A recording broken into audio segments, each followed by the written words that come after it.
Welcome to Whitestown, Indiana.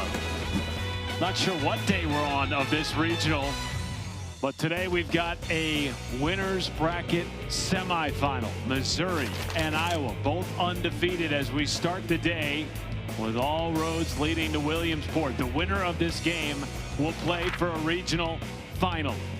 The state champs out of Davenport and the state champs out of Columbia. It is a gusty day, blowing heavily out to left field. Should have a major impact on the flight of the ball and how this game is played. And both teams still alive with hopes to get to Williamsport. Williamsport, this time of year, it's the most magical place on earth. Where moments produce history.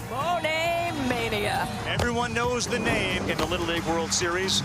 Kids become superheroes. Lewis Laffey does it again on a walk-off home run.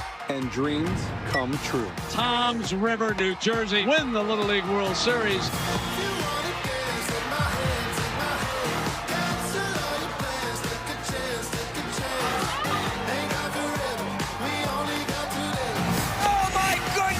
What a catch! Gone! That's how you break out of that slump. Man, do I love Little League baseball. The ride starts now. And what a ride it's been for this team from Davenport Northwest and the team from Daniel Boone Little League. Both Little League organizations, no stranger to the regional or to playing in Williamsport. But now these youngsters trying to write their own story in 2026.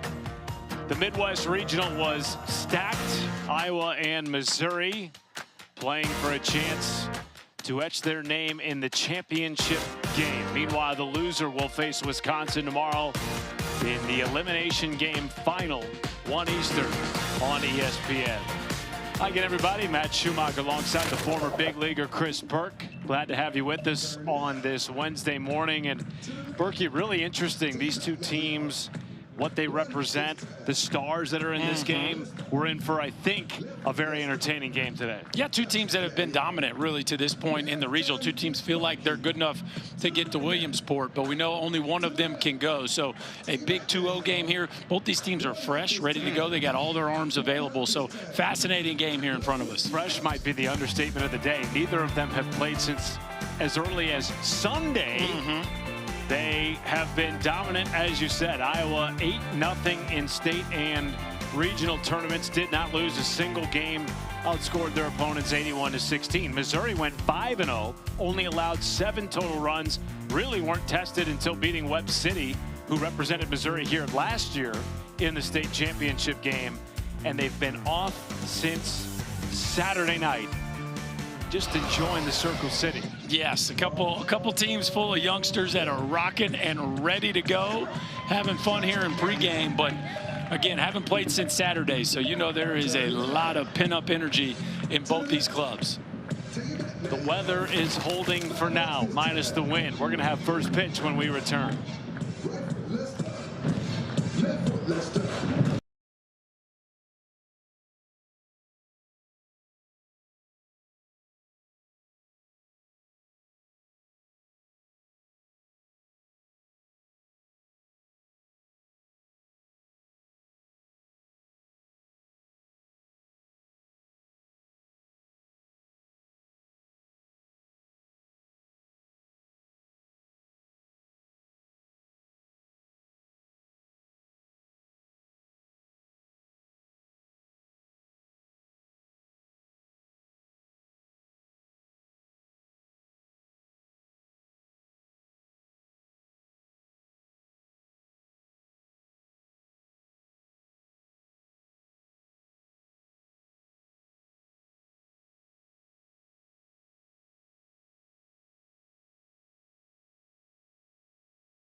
One of many regions being played across the country this weekend here in Whitestown. A look at all the teams that have made it to this point, but just 3 remain. Missouri and Iowa trying to make it to the championship game. This is not lose or go home. The loser will still have one more shot in the elimination game tomorrow. But the winner, certainly, Berkey, as we've seen over the course of the many years watching this tournament, the winner has a really good shot, especially with the pitching situation. Set up 3-0 starting the championship game. Davenport, Iowa, home to the state champs this year. Largest of the Quad Cities. Major Little League baseball town. They went to the Little League World Series back in 04 and in 05. None of these kids, of course, were alive back then, but the coaches remember it. That's right. And they're hoping this group can spark another run. Yeah, and I tell you what, the lineup gives you the feels of a team that's got a chance to not only win this regional, but make some noise in Williamsport. Now, 2 big wins left, but Cooper Thiessen and Anthony Johnson Jr. right there at the top, folks. So it's 2 as scary hitters as you will see. They have each gone deep here so far in Whitestown, and Ben Mitzler, who is on the mound for this Missouri club, has his hands full with 2 of the scariest hitters in the regional, leading off the game here for Iowa. Favorite movie, Twisters. It has a Twister feel to it right now. Very apt. This is laced into right in a diving play right off the bat by Dallas Dodson. Get your morning started with that one. Yeah, well, I said you got your hands full, and Thiessen was ready to swing it right out of the gate. A fastball right down Broadway that he rips into right field, but Dallas Dodson ready to make a play on a bullet that if he doesn't make that play, it's going to be a 3-bagger for sure. Anthony Johnson right back to Missler, 2 down. Well, Ben Missler had not pitched yet here in this regional. We were a little surprised he got the ball today, not because he's not talented, just because typically when you've had a couple days off, you go back with whoever threw game 1. But what a start. 2 pitches, 2 outs. 5th different arm used by Missouri over the first 2 games and change. Delivers a strike to Cannon Kane. That is the strength of this Missouri team, their pitching depth. Interestingly, they didn't have to use it during district and state tournament play because, frankly, they weren't tested all that much. We're seeing it here, however. Yeah, it's a unique situation when you have a couple days off. Everybody on your roster is available to pitch, and you go with the guy that has yet to toe the rubber. But clearly, they have a plan, and Missler making them look pretty smart here out of the gate.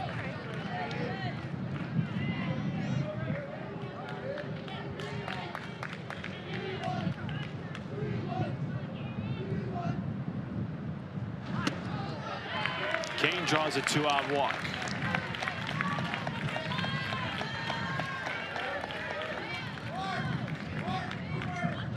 This Iowa team has some pop in their bat. You mentioned the 2 home runs at the top of the order, but during state tournament play, 5 different players went yard.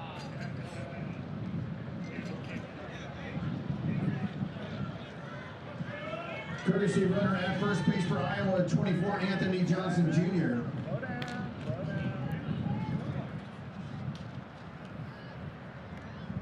In steps Caleb Irwin, sends this to right field, and playing the win well is Ben Sublette. Easy inning for Ben Missler against one of the most dangerous tops of the order in this tournament here in Whitestown.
Welcome back to Whitestown, Indiana.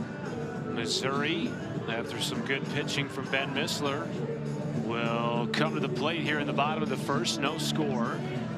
Team from Daniel Boone Little League out of Columbia, Missouri. Don't know if you knew this or not, but the University of Missouri claims to have invented homecoming. Okay. And they had a little send-off for this Daniel Boone Little League team after they won the state tournament, which was held in Columbia, Missouri this year. I did not know that, but thank you for coaching me up on that. You got it. Great factoid. That's what I'm here for. Jackson Kovar leads things off, followed by McCoy Norweather and Ben Missler. This Missouri team through 2 games has hit nearly 320, Berkey. Offense has not been an issue for this group. No, they scored 14 runs in the 2 games, 3 doubles, 3 triples, have yet to go deep, but 6 extra base hits, and they're going to have their hands full here against Mr. Anthony Johnson Jr. Big, strong, powerful hitter. The same can be said about the way he pitches. Through 3 innings in his first outing, 5 walks, 6 Ks. So we're going to get, and no hits. We're going to get a little bit of everything, I think, here from the Southpaw.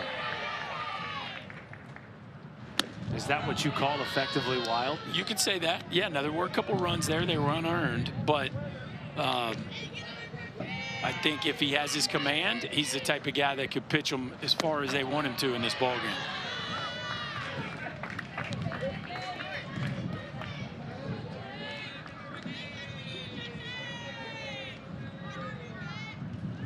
Through 2 games, Iowa pitching has allowed just 2 earned runs. You mentioned Johnson giving up the 2 unearned. They have been solid on both sides of the ball. Kovar draws a 4-pitch walk.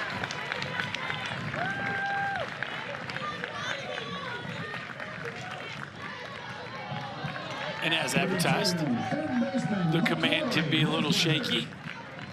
The question will be, how does Missouri choose to play this? I would be very patient here early in the game. Windy, kind of cool. It's just you get a guy who showed that he can spray it around the first time out. Like, I wouldn't be in any hurry to swing the bat here. Norweather has other ideas. Yeah, he'd let it rip. Hey, don't listen to me. Listen to your coach. Righty, maybe with some pull power. He's looking at that wind whipping out to left field, thinking, man, if I catch one, it's going to go a long way. Ball gets through. Cannon Kane, and over to second base goes Kovar. So the go-ahead run in scoring position here with nobody out in the bottom of the first.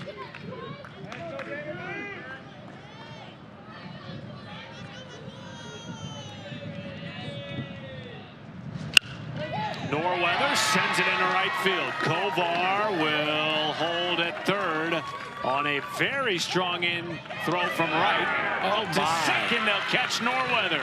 Oh, my. Heady play by Cannon Kane.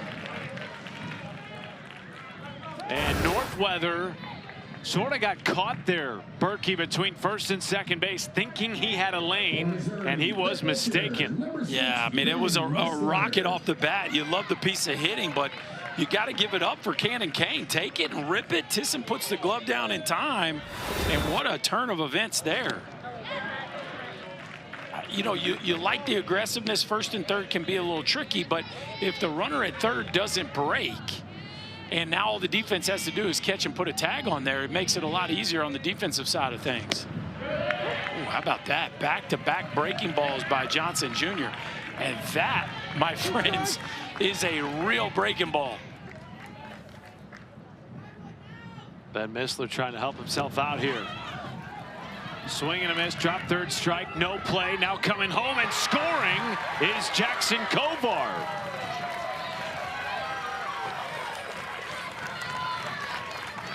Nobody covering home, and a heady base running play by Kovar. Now this is interesting. So Kovar goes, watch, he goes.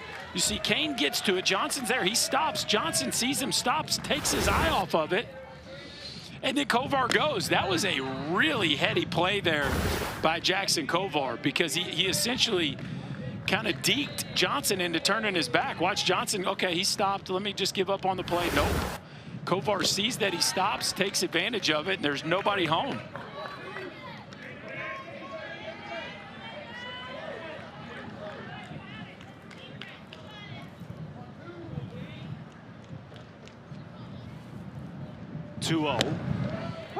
Strike to Ben Sublette. All right, you see it?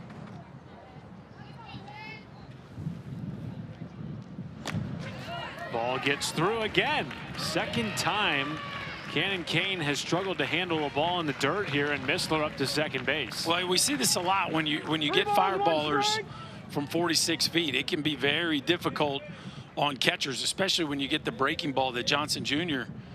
possesses. No easy task for a catcher. Second free pass, 2 on, 1 out, as H.C. Reed will come to the plate. The left fielder, 24, Henry Reed.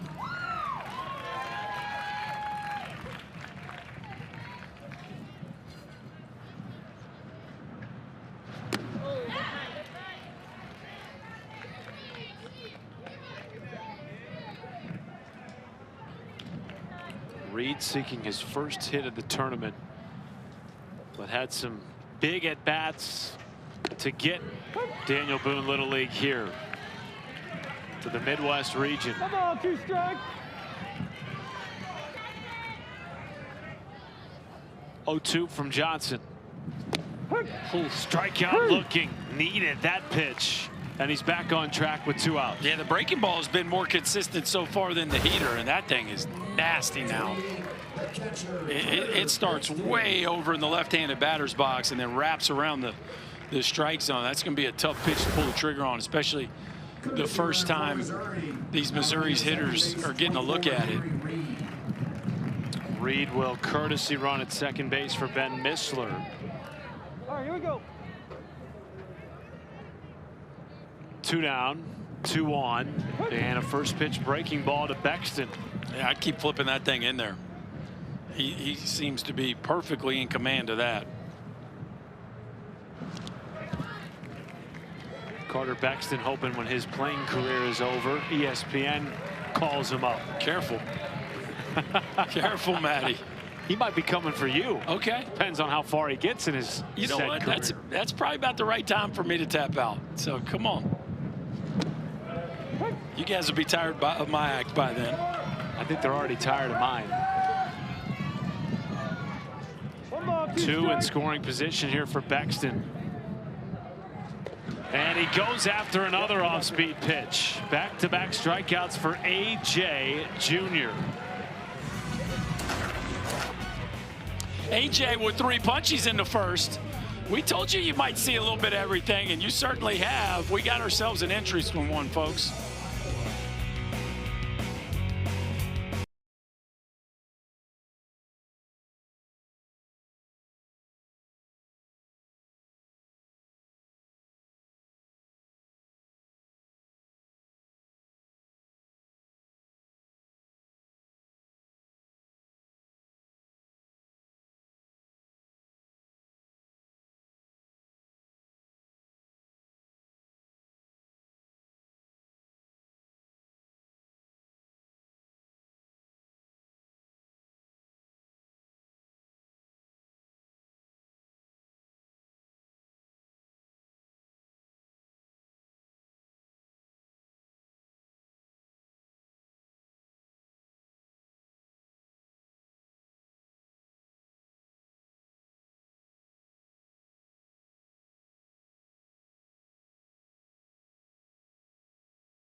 First time in 5 years that Daniel Boone Little League has represented the state of Missouri in the Little League Baseball Midwest region.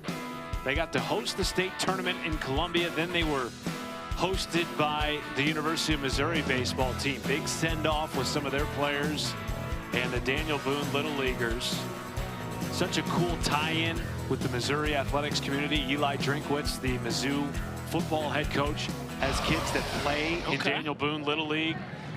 And it's a community that's obsessed with ball.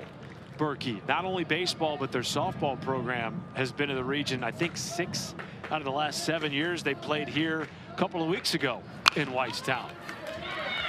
Bouncing ball to short, high throw, nice snag by McClelland, who is fresh in at first base. Quick out for Ben Missler, who threw just 8 pitches in the first inning. Yeah, this Iowa team is coming up ready to swing the bat, are they not? Jackson Kovar there showing off a big arm across the diamond.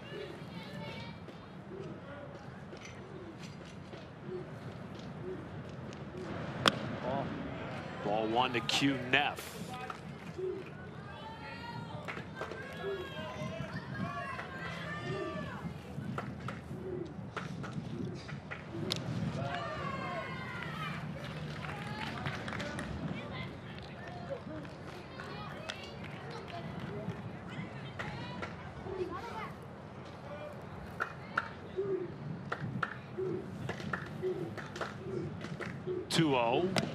Missler misses wide.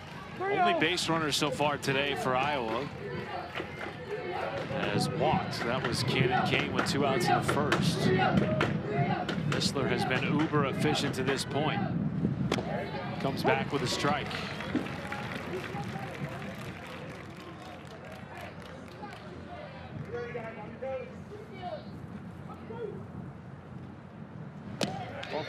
And a walk from Neff.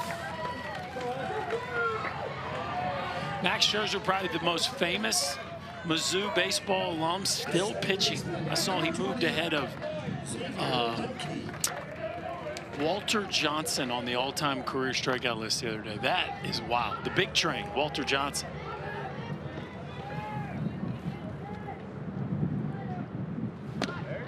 $3,516 strikeouts for Max Scherzer. Boy, he's like 7th or something all time. It's insane how long he's been playing.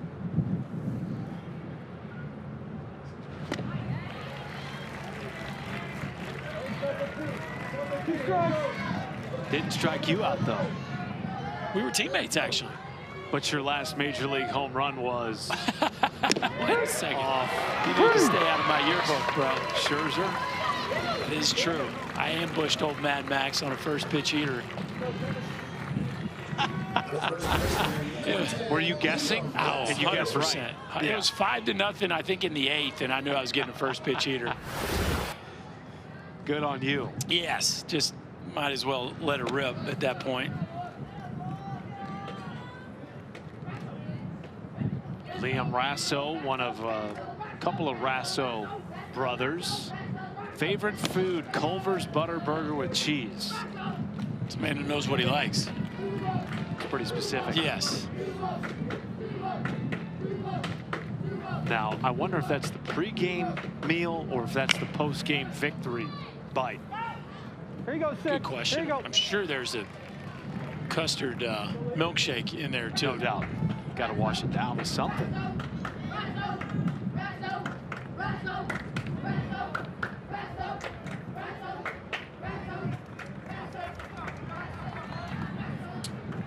Liam, the older brother to Jackson, who's playing up a grade so that he could play with his brother, coached by their father. Strike. All right, let's play.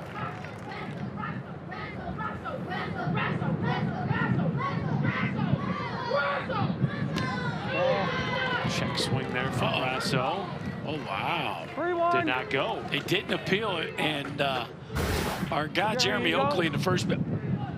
Oh, it looked like he was ready to punch him out on the initial call, but no, that swing definitely stopped soon enough. Full count here to Rasso. 3-2 strike.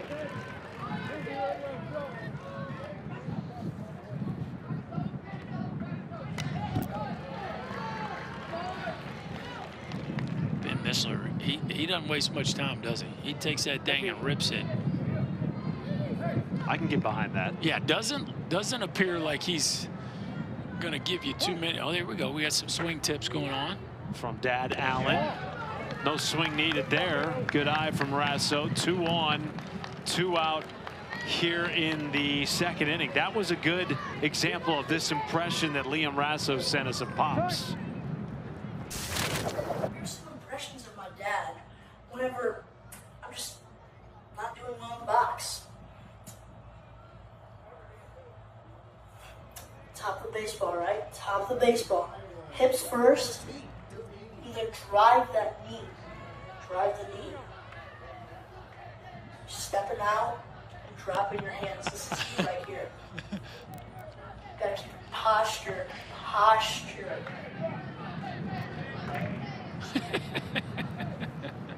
Posture. Oh man. One of my youth teams that I coached one year they started doing impressions of me at the end of the year banquet, and I just was it was a pretty good roast job. I did enjoy it though. When you haven't played either since Saturday, you got to come up with things to do in the hotel room. Yes. I love listening to players' impressions of their coaches. They are typically hilarious. Ben Messler now with 3 free passes in the inning. Still no hits for Missouri, yet they have, for Iowa rather, yet they have the bases loaded against Missouri here in the top of the second. Yeah, he went from filling the zone up pitch after pitch to Here we go, guys. now he's struggling to find it. And how about Carter Bexton going out there, coaching everybody else up, encouraging his pitcher. Love the leadership there by the Missouri backstop. Lysanias Broyles looks at a strike. Iowa has seen 22 pitches in the second inning. They saw just 8 in the first.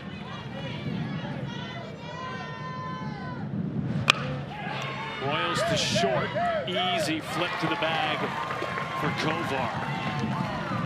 Missler pitches his way out of a bases loaded jam. Still no score for Iowa. Missouri up 1.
You can find Little League on Facebook, X, Instagram, YouTube, and TikTok at the official handle at Little League. Don't forget to use the hashtag LLWS.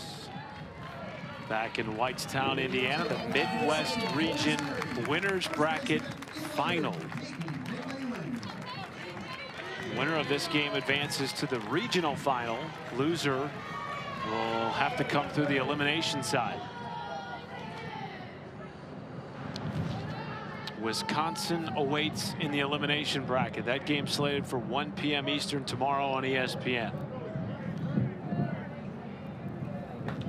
Peyton McClellan leading things off here for Missouri, who scored a run on 1 hit, 2 walks, and a drop third strike in the first inning against Anthony Johnson Jr. And I think that's a good job there by McClellan. Easy to say up here when you're not the one standing in the box, but I think to lead off the inning especially, I would make Johnson Jr. throw strike 1 before you swing.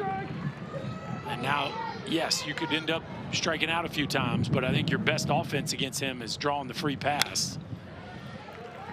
Doesn't feel like a guy you're going to go out there and lay out 6 or 8 liners against. No. So, of course, you're going to need a big hit or 2 throughout the course of the game, but again, with nobody on base, I think patience is your best plan. What a pitch there. Gets away from Kane, up to first McClellan, and he beats the throw. That's the 2nd time Missouri has reached on a drop third strike. It's the 4th strikeout of the game for Johnson. Yeah, so we're 7 hitters in, and he's already got 4 Ks. 2 of them have reached base, and again, when you got a breaking ball that sharp at this age, I think that probably happens a fair amount. Nicknamed Hammer. 5'7", 190 pounds. Big breaking ball from the left side. This is laced into the gap in left center. It drops for extra bases off the bat of Dallas Dodson. Up to third goes Peyton McClellan. And a double with nobody out in the 2nd. Well, that's 2 barrels now that they've found. Dallas Dodson, how about it, kid? Get the head out. Heater right down Broadway, up and out over the plate. And my man is ready to arrive on time. A rocket in the left center field gap. Good day to hit it high to left field. Now, this is where, to me, if you're Cannon Kane, like you have just got to try to lock in and keep the baseball in front, because you know Johnson Jr. is going to feature that breaking ball here, trying to get the swing and miss. Well, the only run who's scored so far today was on a pass ball back in the 1st inning. 2 in scoring position here with nobody out in the bottom of the 2nd. Good cut from Brooks Bain. Anthony Johnson Jr., as Lee Torben, our esteemed statistician here in the booth, just called out, it's a very CC Sabathia-ish vibe, is it not? Totally agree. He's got CC stuff. I mean, it's a wipeout breaking ball, big fastball, and he can pitch himself out of some trouble now. 1 gone for Gavin Otis. And time called by Mark Irwin.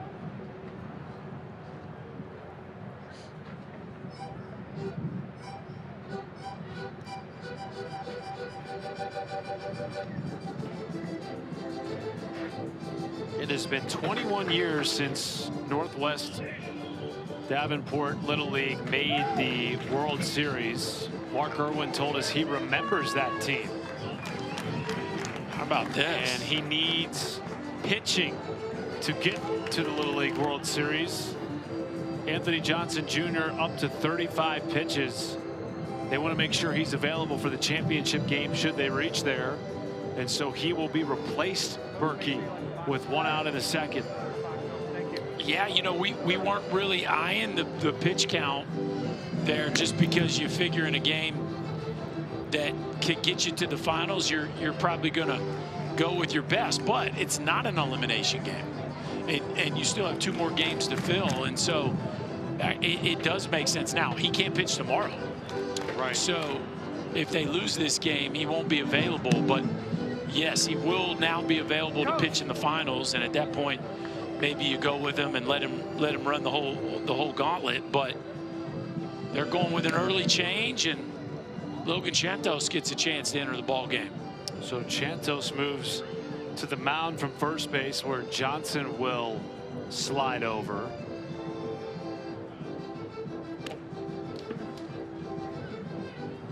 We have yet to see Chantos pitch for Iowa in this regional. He's ready. what a spot to come in.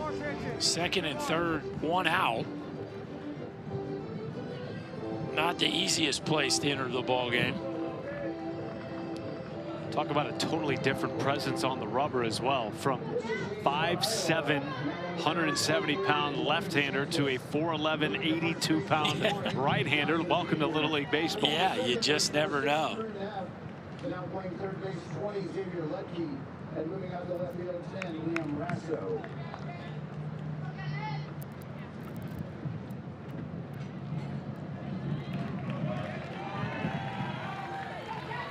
Now batting from Missouri, 99, Davenport.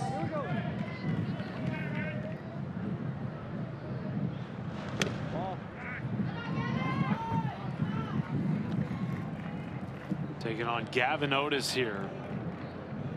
Bottom portion of Missouri's lineup. Where's 99? Because his favorite athlete is Aaron Judge. Shocker. Seen a lot more 99s these days at the youth level. Yes, it is. There's not a youth baseball team in America probably that doesn't have a 99 on it these days. Pretty cool. It is unique. Yes. And it is windy. Still gusting out to left field. Already seen one ball hit down in the gap out there that rolled to the wall. That was a double by Dallas Dodson. He stands at second base. 3-1 to Otis. And he walks the bases loaded.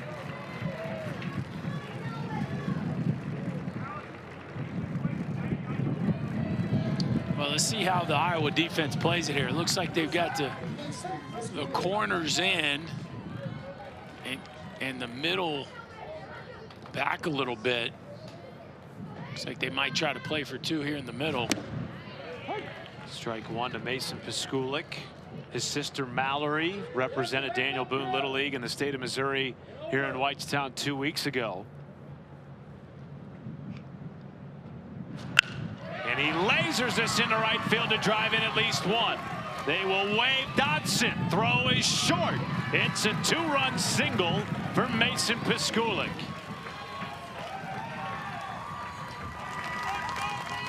What a big swing of the bat that was. Mason Piskulik right on time. Gets a fastball down the middle. Good flat move. A rocket into right field, and Missouri plays it aggressively. Two-run score. How about this? 3-0 here in the bottom of the second. Well, Missouri has shown the ability to put up big runs. They beat Wisconsin, who is in the elimination final tomorrow. Will take on the loser of this game. Beat Wisconsin 10-4 on Saturday after outscoring Minnesota Friday night 4-2. Yeah, no question. This is an offense that has proven itself very capable in the couple games they've played here in Whitestown. Popped up shallow center, back on it Crew Neff, who replaced Xavier Lutke at second base from left field during the pitching change with Anthony Johnson Jr. 2 away. I think what's impressive about him is, you know, as tough as the matchup was against Anthony Johnson Jr., and he certainly made a mark with, what, 5 strikeouts. They also got some good swings off and barreled up a couple balls. Just missed that one. Third out of the inning, but Missouri plates a pair thanks to a couple of hits, including a 2 RBI single by Mason Piskulik.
We've got two high-stakes games for you later tonight on ESPN as the race to the MLB postseason heats up. Mariners face the Yanks, 7 Eastern. Rangers, Angels at 10 Eastern. Yankees looking to secure their grip on the top AL wildcard spot. 6 games back of the Rays for first in the AL East. Cubs and Cardinals there for you, Matty. How do we feel about that? That is a rivalry that I grew up on. Feels like it was a lot bigger in the early 2000s, late 90s than it is now. I could be wrong. Maybe it's because I don't live in St. Louis anymore. But those, I mean, think about some of those heated Carlos Zambrano on the hill.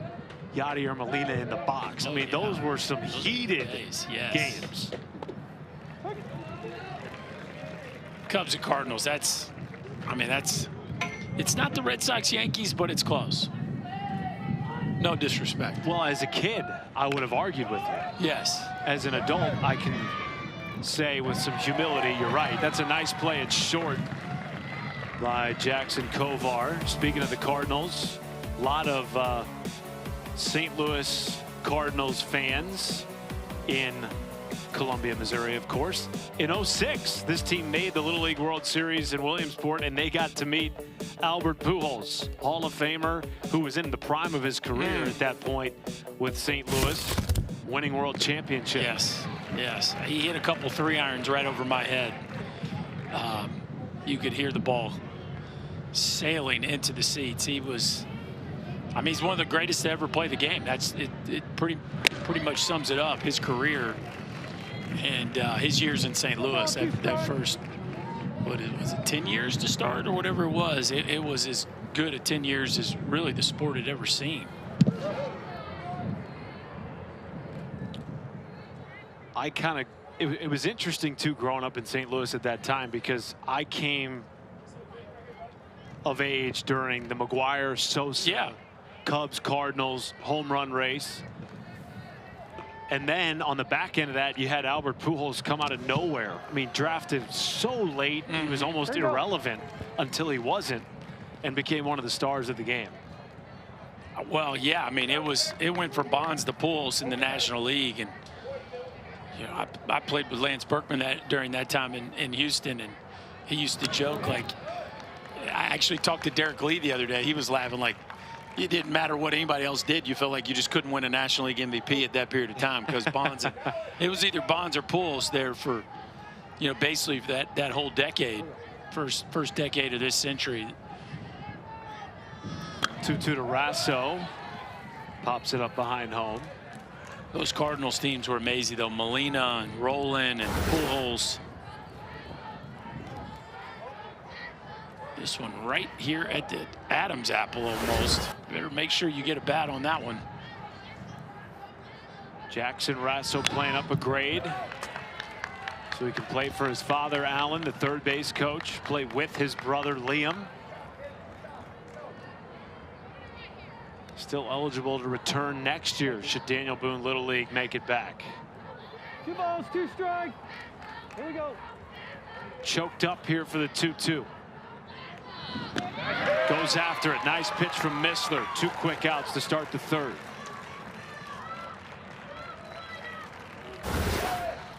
Missler settling back in after a shaky second inning where he walked 3 hitters. See Rasso climbing the ladder. Take a look at Pops on the way out. Don't look at Dad after you swing at a neck ball. You know what he's going to say. Posture, posture, as we saw Liam. Yeah, we know. Yeah, I used to tell my kids, never look at me during the game. You know what I'm thinking. If you did something good, I'm thinking good job. If you did something bad, I'm probably not too happy. Like, you don't need to check in. Dads have a way of saying some of the obvious things. Hey, now. This is a deep fly ball from Tisson, and it's out of here. Bounces off the top of the wall and gone. And Iowa's on the board with Cooper Tisson's second home run of the tournament. Well, we talked how the wind could affect the baseball today. And you could see Ben Sublette was out there trying to trying to gauge what the baseball was doing out there. This ball is in the air for a while. Subla gets back to the fence, and I think it hits his glove, then the wall, then out of the park. Glove, wall, homer. They all count the same. His second bomb of the regional. And now Anthony Johnson Jr., who has also gone yard. Well, you weren't going to keep this Iowa offense at bay the entire game. You just hope you hold the homers to solo shots. And that catches Johnson. So now the tying run will come to the plate in the form of Cannon Kane with 2 down. Back to Tisson here. Look at that beautiful load and stays. Talk about staying in your posture. Clips that one just a little bit, but again, on a day where the wind is your friend, middle to left field, he gets enough to ride it out of here. That's a young man that's going to hit a few large ones in his career.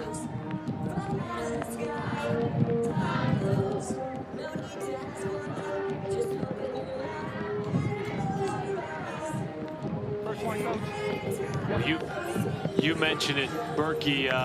You're not going to hold this offense for Iowa at bay for very long. They came into the day batting .366, scored 19 runs over the first 2 games against North Dakota and South Dakota, both wins. Now here they are in the 3rd with a tying run at the plate, 2 down. Kane looks at ball 1. Man, you can hear the wind popping off the field mics right now. And the rain has started to come down in Whitestown. It's kind of got a late March feel to it. Sure does. A lot of sweatshirts and rain jackets out here this afternoon in Indy.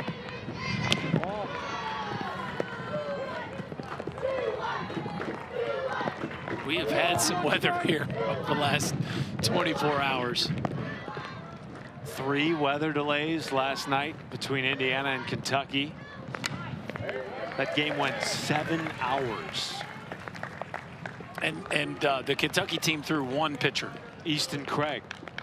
Easton Craig threw a 7-hour complete game and only, what, 75 pitches? 2 balls, 2 strikes. Let that sink in. Balls in play.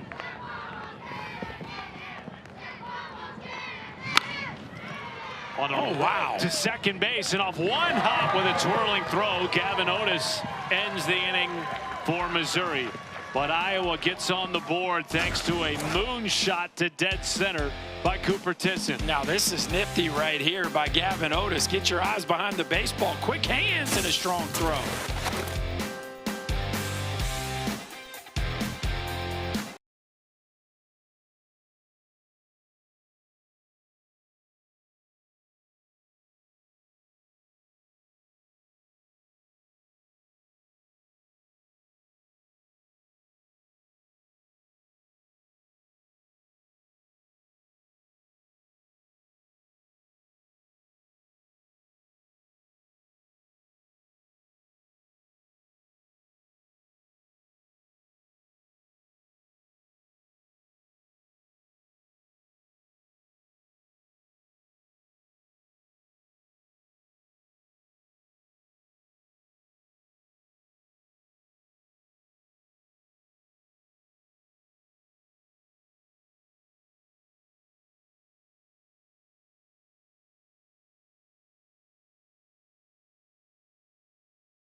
And a slice of sports paradise. Hammered. Gone! Up and out of Williamsport. Are you kidding me? Lay out like a superhero. Great baseball ahead. Here we go.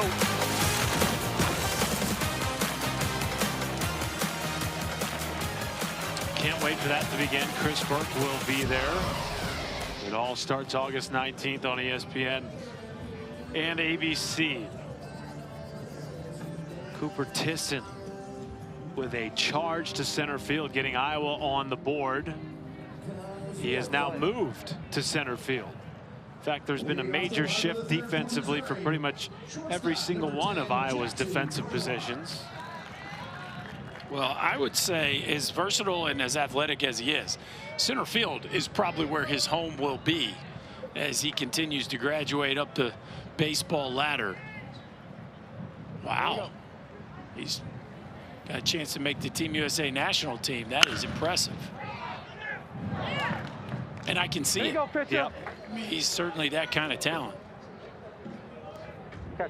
You played on a Team USA team, didn't you? Yeah, a couple of them. I played on the college national team after my sophomore year, and then I played on an Olympic qualifier in 2003. So that's a neat experience anytime you get to put your country's name on your chest.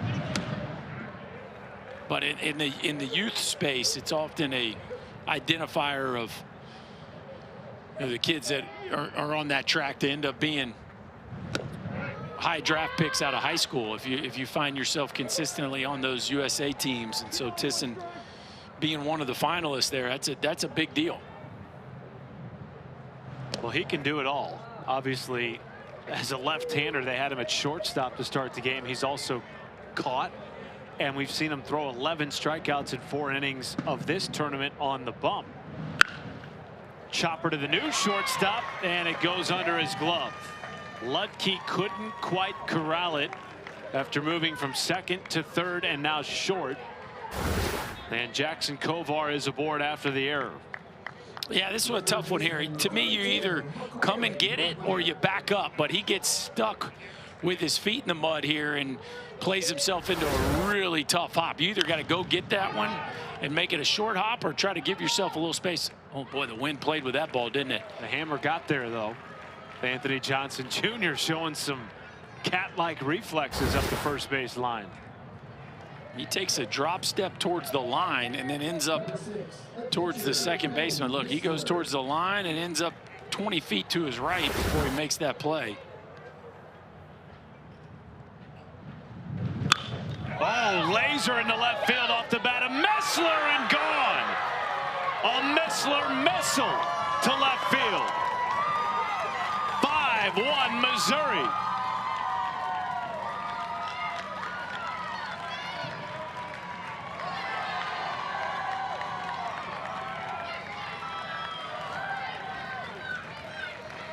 That sucker got out of here in a heartbeat.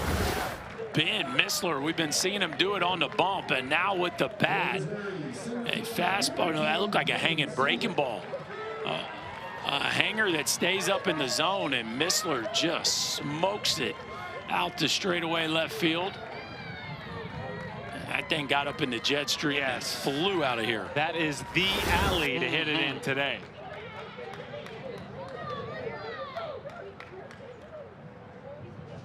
And here comes Coach Irwin.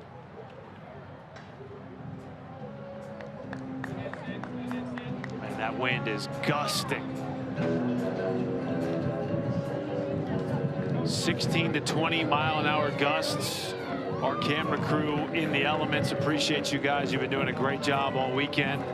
And who would have thought in mid-August here in the Midwest you'd all be wearing long sleeves, raincoats, pants. It has been a wacky week of weather here in Whitestown.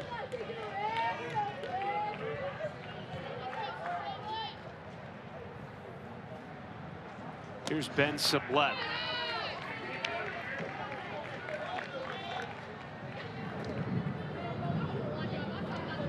Look at that rig out in center field. Hang with him, Bobby. Don't get blown over out there. No, keep your base nice and wide.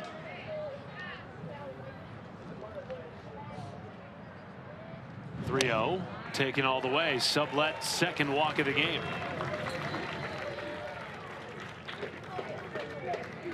Winner advances to the championship. Loser will take on Wisconsin tomorrow at 1 o'clock Eastern on ESPN. We are playing for a trip to Williamsport. It's what all of these youngsters have been dreaming about, so many of them for a long time. One of the themes of these 12U teams this week, not just here in the Midwest, but across the country, is the togetherness that they've had for the last few years, coming up through the 9U, 10U, 11U ranks, dreaming of the opportunity to play in Williamsport as a 12U player. Yeah, and Mom's got the homer. You love that. That's going to go in the trophy case at home. We're going to find a nice place to keep that one. It is interesting, though, as you said, both these teams are dreaming to get to this spot. Not an elimination game, so you know each coaching staff can kind of handle their pitching however they would like. Henry Reed, a charge to left, and drifting in is Irwin to make the catch. Well, I'm just sitting here thinking about from Iowa's perspective. You got Tisson, who is one of the, we just talked about him being a finalist for USA. He's one of the best players literally in the country. 11 strikeouts in 4 innings. Yeah. And now down 4 runs, maybe if you get it close, you let him throw the last inning or so. Oh, that's a good play. It's short by Ludke, making up for the error. Yeah, it's a fascinating conversation, Berkey, because you also want him to be available to pitch if need be in the championship game. Ben Missler, though, leaving no doubt. Yeah, he's trying to swing Mizzou to the championship game, doing it on both sides of the ball.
Welcome back in Whitestown, Indiana, where we have had the Midwest region and the Great Lakes region and some wild weather, including 5 hours and 13 minutes worth of rain and lightning delays last night between Indiana and Kentucky. We've had excellent defense, monster offense, and some crazies in the fans.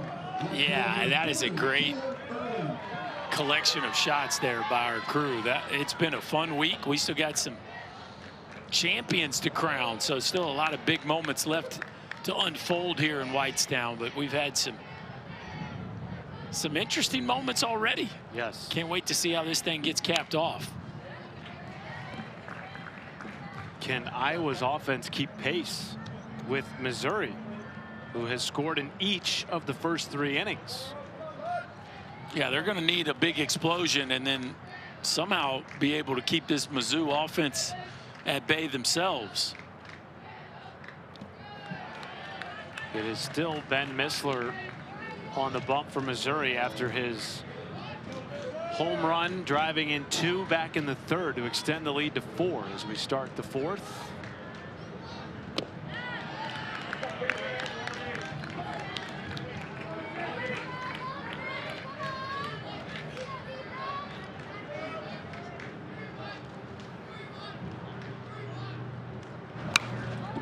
And if you're Missouri at this point, Missler's at 56 pitches, you probably just roll him all the way to 85, knowing that no matter what at this point, he's not going to be eligible for the rest of the tournament. No, I 100% agree with that. I think it's fascinating the way both these staffs have handled their pitching situation slash puzzles, because again, we talked about Tisson, who, you know, him or Johnson probably 1A, 1B, not pitching in this game, and now you're down 5-1, probably not going to see him. And then Missouri going with somebody that hadn't pitched all weekend. That's a good piece of hitting from the lefty Irwin, right back up the middle. And the leadoff man is aboard for the first time today for Iowa. Well, still 3 at-bats left for this Iowa club, and an offense that's definitely capable of making this thing interesting.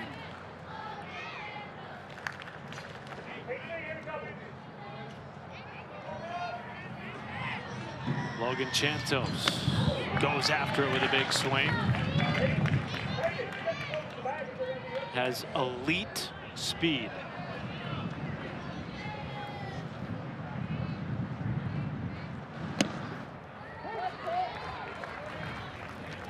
Missler just continues to fill it up. Again, he had that one little blip in the second inning where it got interesting, but other than that, it's been a ton of strikes.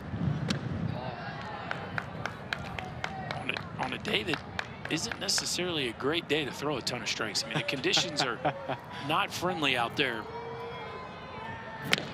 What about standing in the box?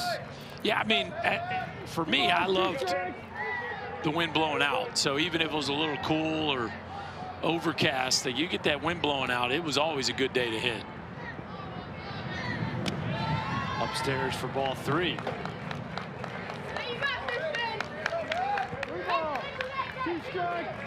I always felt like the wind was more of a factor in any outdoor sport than temperature.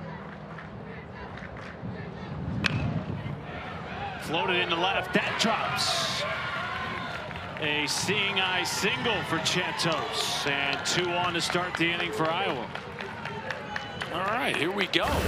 The boys from Davenport making a little noise here against Missler. Here's second time through the order. We're seeing a few more barrels than we saw the first time around. Well, these boys from Davenport, Iowa, are probably used to shoveling snow so they can get on the field and take some reps. Nice play in foul territory there by Northweather. First out of the inning. And now Xavier Ludke will come to the plate. The shortstop, number 20. Ludke has had a big tournament. 3 for 5 with 2 runs batted in. Big opportunity here with 2 on and 1 out. Yeah, one swing right here, and we got ourselves a brand new ball game. And again, with the wind whipping out to left field the way it is, you feel like the home run is much more of a factor today than it has in days past.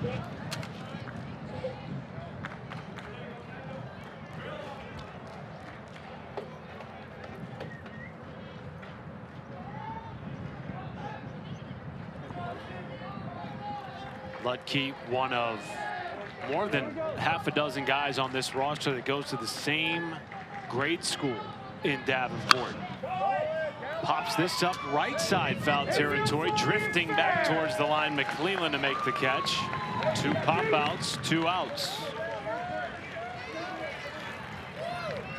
Boy, and after a real promising start to this inning, a couple easy outs, and now they're looking for a clutch 2-out hit.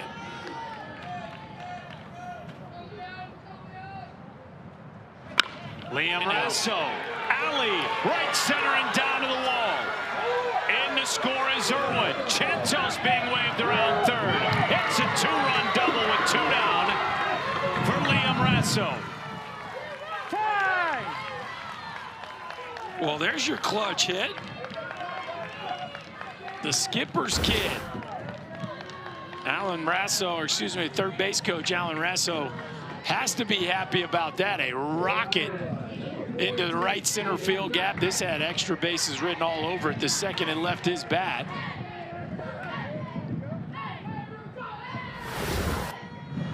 Just like that, we got a 2-run ball game.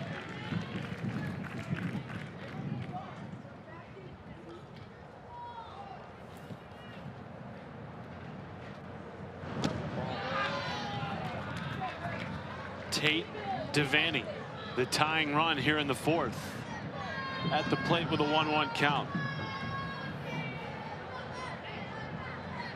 That'd be a fun athlete to meet. Patrick Mahomes. All the unique arm angles from which he throws the football. Meanwhile, Rasso over to 3rd. Looks like Patty's coming back without any problem for the knee injury. As we see here, Carter Bexton taking a, looks like it caught him right on his throwing hand.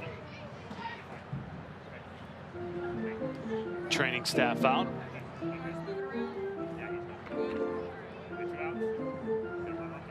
Thank you. He's a catcher. He's all right. You don't put on the gear without having a little extra measure of toughness. As my old man liked to remind me about all the time.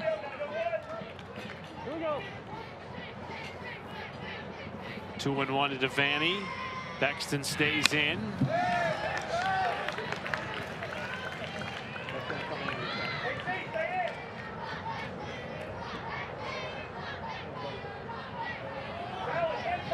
Two balls, 2 strikes. Runner at 3rd. Devaney goes down swinging. And Missler strands a runner at 3rd, but not before Liam Rasso can deliver a 2-run punch, making it a 2-run game.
A 2-run game in the winners bracket final.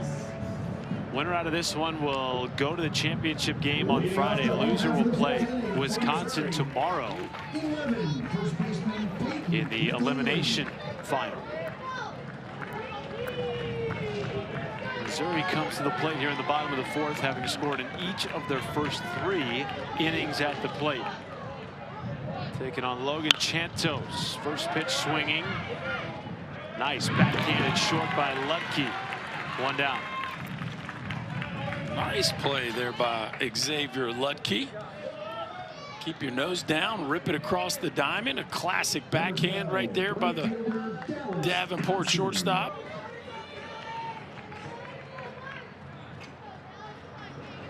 Dallas Dodson ripped a double his last time up.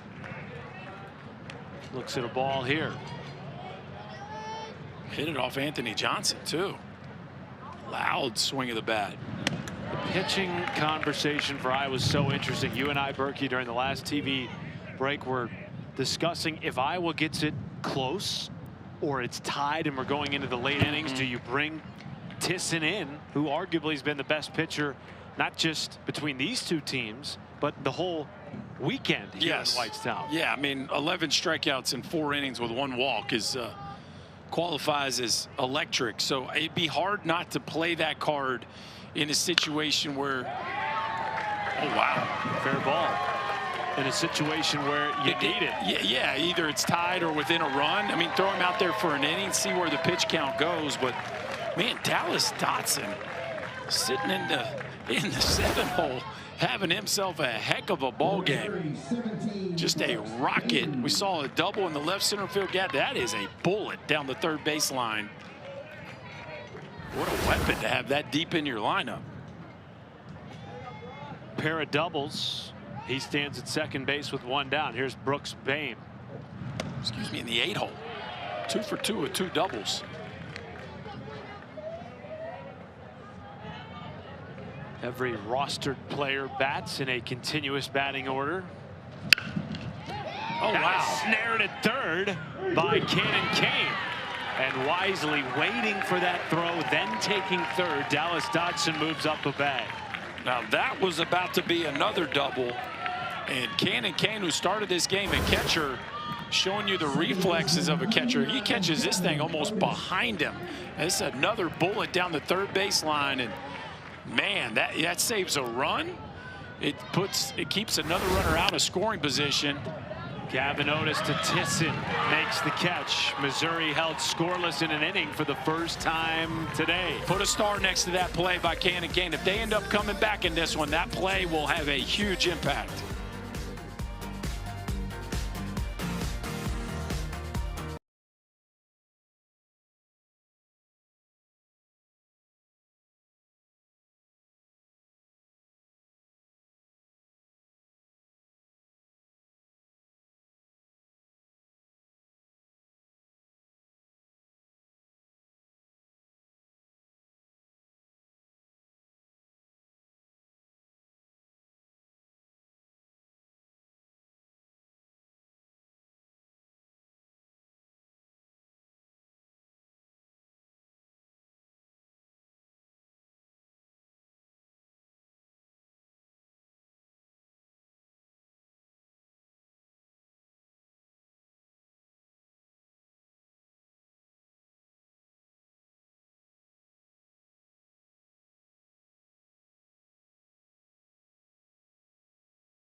We are back in Indianapolis and quickly trying to beat the weather here in the late innings.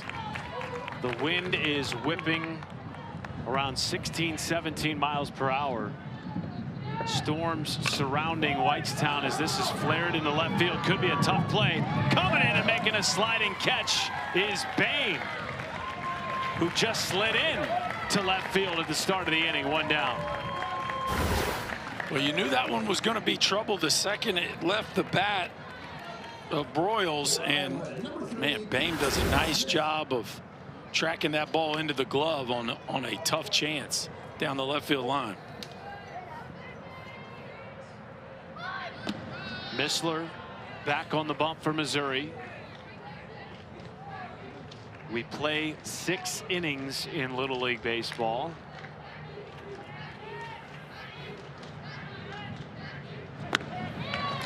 One to Paxton Smith. So this is back to our conversation at the top of the 5th, right? Would you put Tisson on the mound if you don't score here? It's a 2-run game. Yep. You got the top of your order coming up. Would you put Tisson on the mound just to keep it at 2 and give yourself a puncher's chance? You certainly could argue for it. Sure. Got to keep him under 35 pitches, though, if you want him to be available for the championship game. I think you got to keep him under. I think you got to keep him at 20 or under, because you want him pitched tomorrow if you don't come back, right? But to me, you're here at the bottom of your order. Let's just say you go 1, 2, 3 here, and you have the top of your order due up in the top of the 6th. At a 2-run game, you feel like you got a real shot at it. But if you go out and give up a couple in the bottom of the 5th, maybe you feel like the ship has sailed a little bit, you know.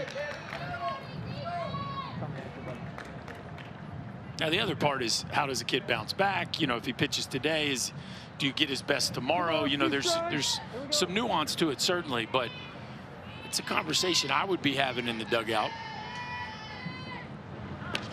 He has not pitched since the opening round against North Dakota on Friday, a game in which Iowa won 13-zip. He struck out 11 over 4 innings, allowed just 1 hit, 1 walk, and no runs. 3-2 is laser down the line in left field. Paxton Smith will stay put with a 1-out single. So now Tisson should bat in this inning. You talk about he would potentially be the tying run, as we see Smith with a really short, flat swing there on a rocket into left. Jackson Rasso trying to drop down a bunt. Last inning, his brother Liam drove in 2 on a 2-out double.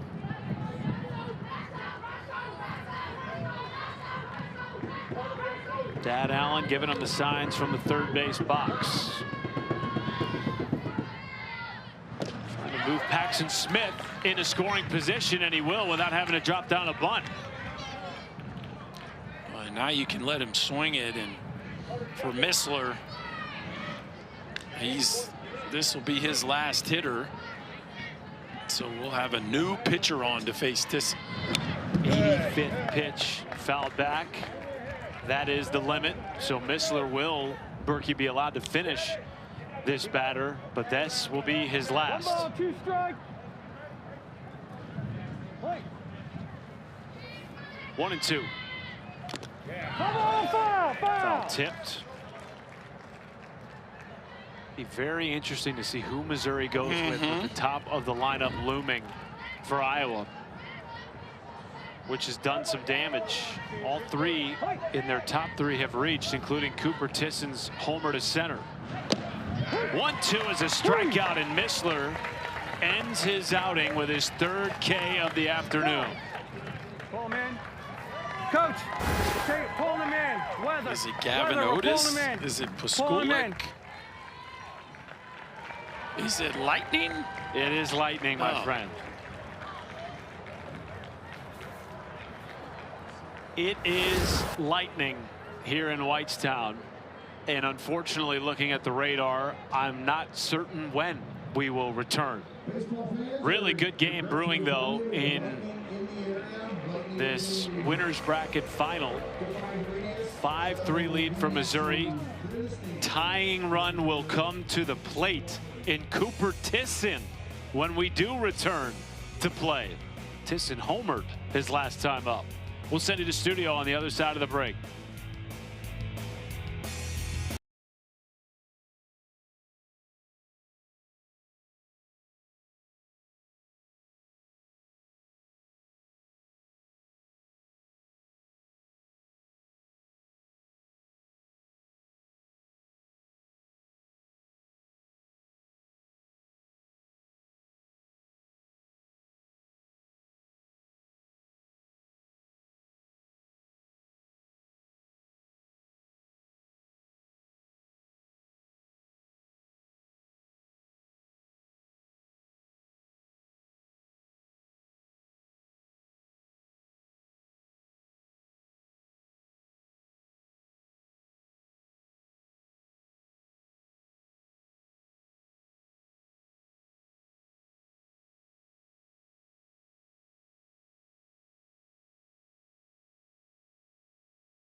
We've got a weather delay in Whitestown, Indiana. Iowa trailing Missouri 3-5 in the 5th inning. You see the tarp coming out there. They got the golf carts ready out there too, Mike. We don't love the golf carts. Can we get them off the baseball field? It's never a good sign. No, plenty of weather out there, but it's nice and cool here in Bristol. Harry Lyles Jr., Mike Rooney with you here. Mike, pretty good contest we've got here going aside from the weather. What have you seen out of this game thus far? Yeah, I mean, the team from Davenport, Iowa's got all the star power, and Cooper Tisson, hard-hitting Cooper Tisson, showing his deal. He leaves the yard to center field.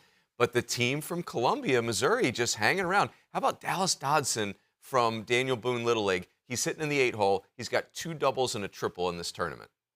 Now, what's the pitching situation in this one? Obviously, we've seen a lot of moving pieces with Iowa up to this point, but they're also not just looking for today, they're looking ahead as well. Yeah, so I think that's the big question for the Iowa coaches is Cooper Tisson, the big lefty. He struck out 11 hitters in 4 innings. You're only getting 12 outs in 4 innings in his first start. So do they use him in relief and keep him under 20 pitches? Obviously, they want to save Cooper Tisson to start either the game to get to the final or the final. So a really tricky decision right now. And we're going to find out, and we will get you back to that game as soon as it resumes. But we've also got a full slate of games for you today. Let's take a look at some of those here.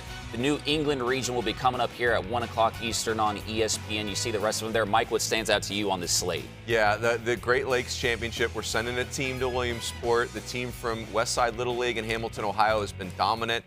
Boone Treadway, their shortstop, such a good player. He's one of their best pitchers, too. But the team from Kentucky, Corbin Phillips, coming out of a weather day yesterday, hits a grand slam in that at-bat, changed the whole complexion of that game against Jasper, Indiana. So we do not want to count out the team from Kentucky. They are excellent, but the team from Hamilton, Ohio looks like a wagon. They do. It's going to be an exciting slate.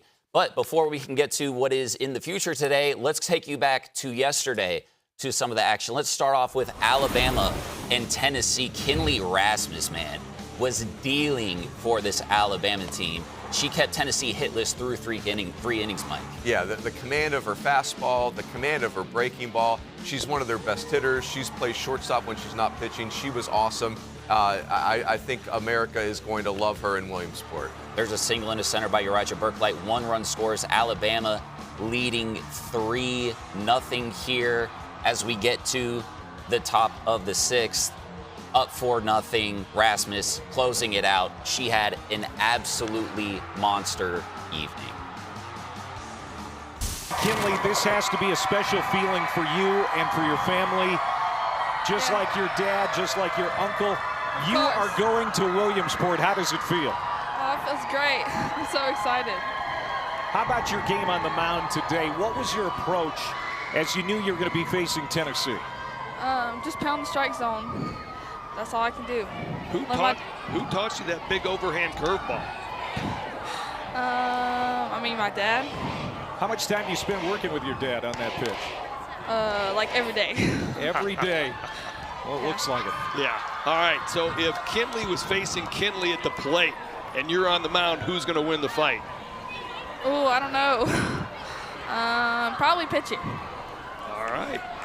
What words of advice do you have for other girls that are playing Little League baseball around the country? Just don't let down. Just go for it. Whatever you want to do, just go. You got it. Well, congratulations. You are going to Williamsport. This has to be a great feeling. The support from the fans in Phoenix City was remarkable tonight, especially after a 3.5-hour weather delay. Yeah, it was great. So many people. How much do you love to hear the Fear the Bow chant when you come up to the plate? Oh, it's awesome. Every time I hear it, I just start smiling and know everybody's got my back. What are you looking forward to the most in Williamsport? Just the experience. I mean, all the fun we're going to have. And I don't know, I just always hear my dad talking about it and how much fun he had. And I just want to do the same thing. Well, you better start packing for Williamsport. Yeah. Well, thank you, Kinley. You were a pleasure to watch this week. Thank you so much. Thank you. Well, ladies and gentlemen, if you had not heard of Kinley Rasmus before today, you will certainly find out much more about her during Williamsport. She is part of the Rasmus family. Colby And Corey Rasmus led the '99 Phoenix City National Little League team to a World Series title in Alabama's last Little League World Series baseball appearance, which, hey, man, if it runs in the family, that's good news for Alabama, right, Mike? Oh, my gosh, what a great baseball family. What a great softball family. You know, Kinley's mom was a Division I softball player at Southern Miss, and, you know, she's such a good player, so skilled on the mound, at shortstop. You see that she went 6 for 8. And, you know, obviously Colby Rasmus is the most famous of those brothers. And her grandfather was the coach of the team in 1999 that went to Williamsport. So super cool story. You could see, you know, the Fear the Bow deal. They had so many fans there. Williamsport is going to absolutely love this team from Phoenix City. Among all the players in this tournament, do you feel she might be the best one? I mean, she's got to be in that conversation. And it's kind of a shame because the Phoenix City team has other really good players, like her cousin, Riker Rasmus, was awesome on the mound, left-handed pitcher. Uriah Berkeley, who plays short and third, was an awesome hitter. But to answer your question, Harry, yes, like she is one of the very best players. It's remarkable. One of the best players on one of the best teams. What is going to be the key for longevity for Phoenix City in Williamsport? Well, I think they're very good, but they played even better. And I think that's going to be their key in Williamsport. Obviously, everything gets ratcheted up, just continuing to play at that very high level. I don't know that they're going to have maybe as much pitching as some of the other teams. They have plenty. But, you know, you get to this point in the tournament, everybody's good and everybody's playing well, so you got to do your thing. Absolutely. Speaking of other teams, let's get to you more of yesterday's action going to Wisconsin and Minnesota. Starting in the top of the second here, no score, 2 on and 1 out for Minnesota. Smith Petticourt ripping one into center field for a base hit. That brings 2 around. First run of the game. Minnesota would add another in the frame for an early 2-0 lead here, Mike. Yeah, Coon Rapids look like they're on the way to their 3rd win of the tournament. Looking good. Mac Bagoon, though. Yes. Another one. Mac Bagoon has had a tournament. They have Wisconsin out of their last strike of the season, bottom of the 6th, 2-0 in that second here. 2-2. You see, look at the excited. That's fired up, by the way. And another one, just getting through there. Sam There's a lively crowd out there, too. Oh, man, the Whitefish Bay Little League team, they were all fired up. Mac Bagoon goes opposite field to the fence, and Sam Irwin there hits a rocket to walk off. And so here we go in the Midwest region. 3-2 final Wisconsin. Let's get you to the bracket here for that Midwest region. Again, Iowa, Missouri here. We're in a weather delay. That one is 5-3, and we'll get you back there as soon as possible. In Wisconsin, down there in the elimination bracket, the loser of today's contest, whenever we get back to that one, will be playing against that Wisconsin team. Runes, out of this Wisconsin team, though, what stands out to you with them? And, you know, again, for the loser of this Iowa-Missouri team, what will they be running into? Yeah, I mean, I feel like I've been talking a lot about the Davenport, Iowa team, and rightfully so because of their star power. But you think about the Wisconsin team from Whitefish Bay Little League, home of Craig Counsell, by the way, the Cubs manager.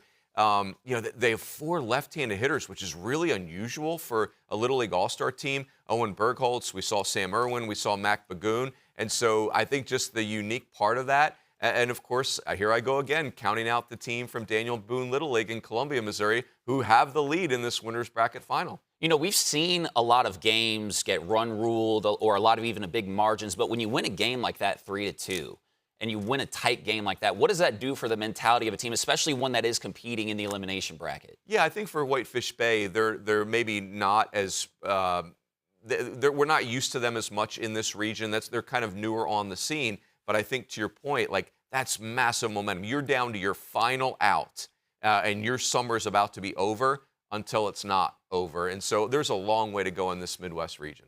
In the Midwest, let's keep going out west, huh? Let's do it. Let's go out west. Let's get you to Nevada and Utah. To the top of the 5th, bases loaded for Nevada with 1 out, trailing 3-2. Owen Guzman rips one at the right fielder. McLean Berry making that grab and coming up with throw home. What sliding play, it just right? ahead of the tag. I really look like a big league player. Really good play. And hey, you know what? We had some extra innings here. Same score in the 7th. Ryder Condor throws a wild pitch, and Peyton Hisson comes in to score. Nevada goes up front 4-3 in this one. Look at those Utah uniforms. Oh, yeah, old school Mets. We've seen a lot of good stuff here. Bottom of the inning, there's a rope on the winning run on first for Utah. Out at second there. Mikey Kleiner, what a huge catch right there. Showing up. A few batters later, the bases are loaded. 2 outs, Utah down 1. DG Nelson, swing, miss. Logan Edwards ends it 4-3 in favor of Nevada. Let's get you over to the bracket in the Mountain region. Nevada, you see there in the championship game. You will be able to catch that Friday at 5 Eastern on ESPN. And they will face the winner of the elimination bracket, Utah and Montana. Runes, who do you like in that one, by the way? Yeah, I mean, you can't ever count out the teams from Nevada. You know, they're basically Vegas area teams. Last year it was the team from Summerlin that went to they won the U.S. title and went to the international final. So this team is from Henderson, Nevada, Paseo Verde, Little League. We're used to seeing them in this. They look very good. But again, let's not count out the team from Alpine, Utah. That was one of the most well-played games of the entire tournament, any of the regions. It went to extra innings, but somebody ultimately had to win and somebody had to lose. So I think the Utah team is not done making noise in that region. A lot of tickets still to be punched. Let's see who has already punched some tickets here in the U.S. You see Bernie, Texas there, and Phoenix City Youth in Alabama as well, Mike. Yeah, Bernie, Texas, huge win. They lost their first game 10-3, came all the way back through the losers bracket. The Cases, Case Yarborough at shortstop, Case Greco was awesome for that team. So again, Bernie, Texas will represent Texas West well in Williamsport. A lot more tickets to be punched, and we've got another game coming up for you here at 1 o'clock on ESPN. New England elimination game. We've got Vermont and Maine coming up here. Do not miss out on the action, folks. We'll be back in a minute.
Whitestown, Indiana, Iowa trailing Missouri by 2 runs, 5-3 in the 5th inning. We'll get you back out there as soon as it looks, well, folks, better than that. But until then, we have a game preview for you here. Maine and Vermont. We've got Eric Fried and Kyle Peterson giving you a little sneak peek. Another big day in Bristol, Connecticut on tap. 2 games today, starting with the New England semifinal, number 2 elimination game. Gray New Gloucester Little League from Gray, Maine.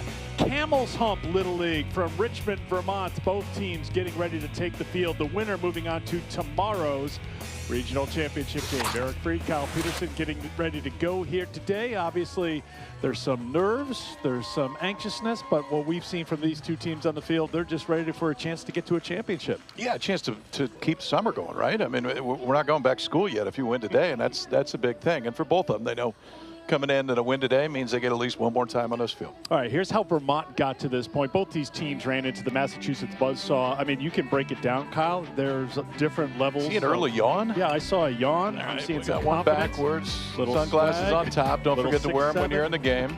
Yep. The old point. You always got to have a tough guy in there, and there's the finale. Stuck the ending. It's perfect. That's what they've done. So that's Camel's Hump. They're loose. They're ready to go, and they're taking on the Maine State champions. This program is familiar with being in this position. They won the regional a few years ago, made it to Williamsport. Now this group of kids trying to do what some of their heroes back in Gray did a couple years ago. Yeah, which is cool. I mean, the minute you see somebody do it one time, you think, okay, maybe we've got a chance. And they're at a point where they got to win a few more, and they get to that. I love these looks, man. we got to have who's the tough guy. Where's there he is. The main on one. There's the tough guy. One. Yeah. You knew there's always got to be one. Committed to the bit. I Old like school Phaeton working right there too. You don't see that every day. Maine boys are ready. They had to find the M-A-I-N-E, and they found it. And you'll find Maine here in this semifinal against Vermont. Massachusetts has been so impressive in their 2 wins. They await the winner of that championship game coming up tomorrow night. But first, a showdown between Vermont and Maine here at Breen Field in Bristol. Looking forward to bringing it to you in just a bit. The boys from Maine really want you to know that they're playing. I love it. You know, look, here's your tickets punched already again from the U.S. Bernie out of Texas and Phoenix City, Alabama as well, Mike. But for this game with Vermont and Maine, what's standing out to you here with what we're going to see at 1 p.m.? Yeah, I mean, the Maine team from Gray, Maine, GNGR Little League is a team that we're used to seeing. And so they're obviously very skilled. And for Vermont, remember, Mickey Brown, downtown Mickey Brown goes 2-hit shutout in their first game to get them off and running. Of course, we know in this New England region, Dom Mumbler and the team from Massachusetts, yes, they looming, right? And he will pitch in the final. But let's see what Vermont and Maine have to say for themselves here. It's going to be interesting. And speaking of interesting, that win by Alabama, one of the better teams in the tournament. Let's relive some of those moments yesterday, watching them getting their ticket punched. Nolensville, Tennessee goes quietly in the top of the first inning, and now Phoenix City, Alabama, looking for its first Little League World Series trip since 1999. It'll take its first hacks at the plate. And here is the lineup. Easton Allen, they call him EA. He has 5 hits in the regional, hit .429 at state.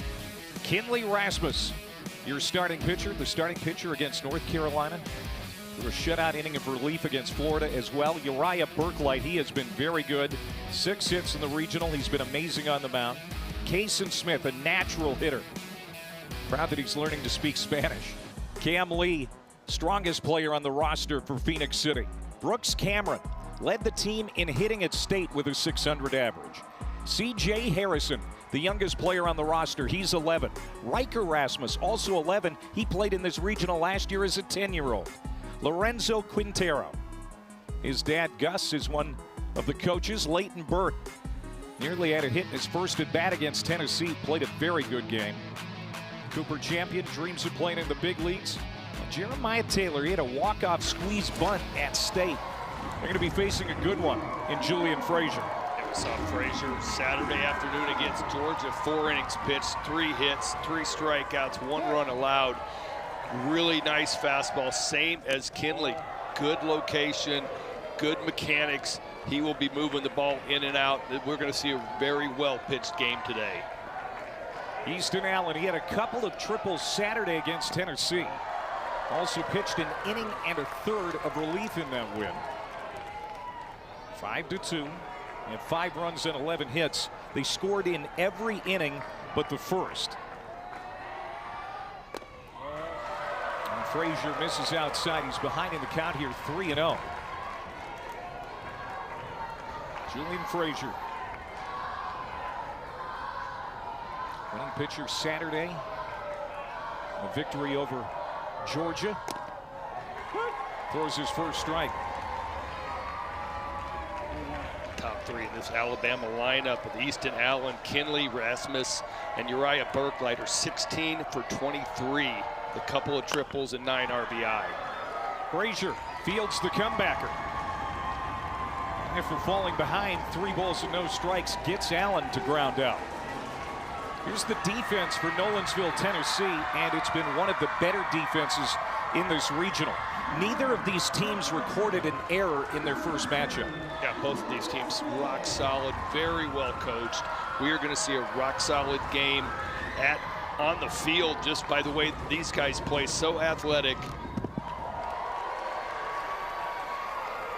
Here's Kinley. 5 for 7, a couple of runs batted in. Dad Corey, the third base coach. Mom Jill was a softball player at Southern Miss. Her uncle Jeff played in the big leagues. This is a great ball-playing family.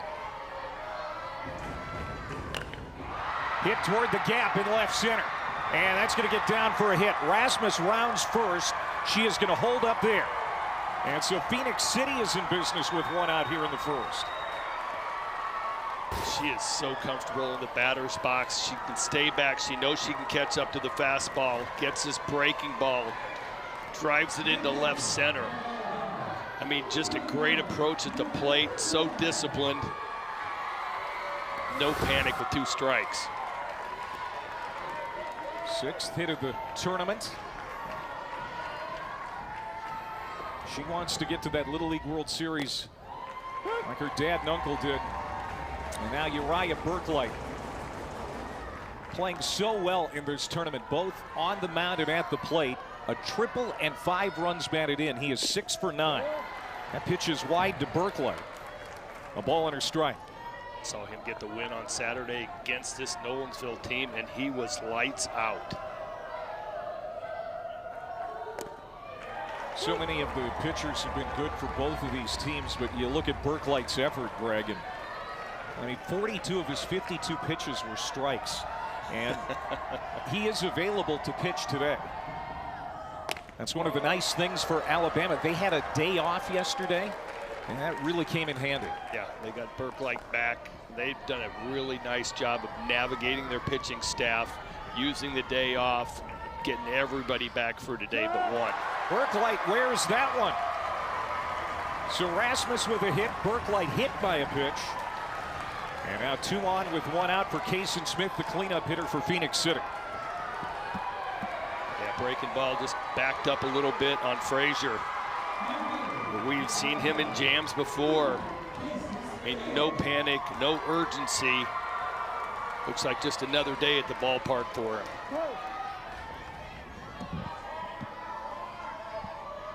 Kaysen Smith checks his swing in the dirt. Brady Packard's going to throw down the third, not in time. Kinley Rasmus is safe. Going into second is Burklight, now second and third for Smith. I'm going to talk about this a lot today. So well coached. Kinley recognizes the ball breaking down into the dirt, and she gets a great jump on it. Only way that she would be safe. Kaysen Smith trying to stay hot against Tennessee. Rips this one foul. He was 2 for 3 at the plate in the win over Nolensville the other day. 3 for 8 in the regional. Thank you.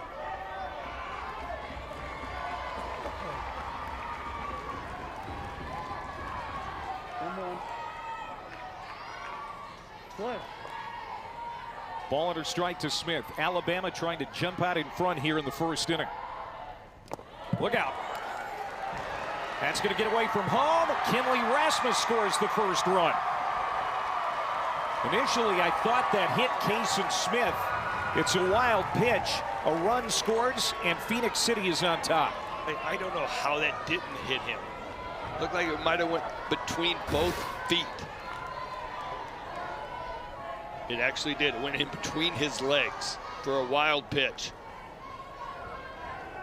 And Kinley right on it, scores easily. This is game number 14 of the regional, the championship game.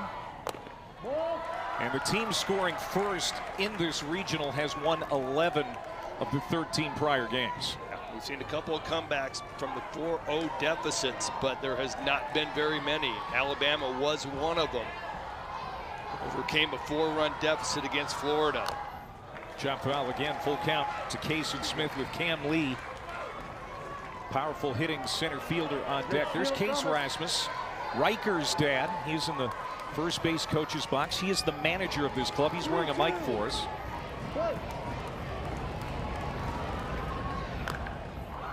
That's foul. Good start here for Phoenix City. They're coming off a day off. Plus, they've played less games than Tennessee. Tennessee's played 5 games. Alabama's played 3. It's such a hard road once you get into the losers bracket.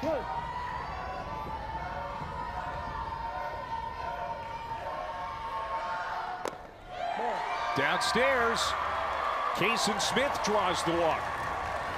Runners at the corners now, 1 out for Cam Lee. It's close, almost too close to take. Bottom of the zone. And time is called. Mark Carter's going to come out to settle his pitcher in. Frazier has been so good, good mechanics, everything's fine. It's just a little bit off the hit by pitch and the walk. Mark Carter, he's an associate athletic director at Vanderbilt. And you'll notice these uniforms look very much like the Vanderbilt Commodores. They practice at Hawkins Field in Nashville from time to time, the home of the Commodores. All right, here we go, man. Coach, first one. So Brian Henry, the home plate umpire, reminding Mark that that's his first visit. Brian Henry, our home plate umpire. Dale Wheeler at third, Mark Rulli at second. Tayesh Diaz-Cruz, first base umpire tonight. Cam Lee drove in 2 big insurance runs against Florida on Sunday. 3 for 7 in the regional. Couple of runs batted in. Comes up with another RBI opportunity here tonight in Warner Robins. Looks at a breaking ball on the first pitch. Kason Smith trying to draw a throw from Brady Packard. Packard not biting on that. Great crowd here in Warner Robins tonight.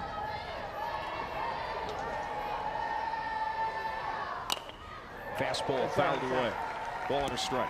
We've seen Alabama being ultra aggressive on the base paths, but in these first and third situations, they really have not.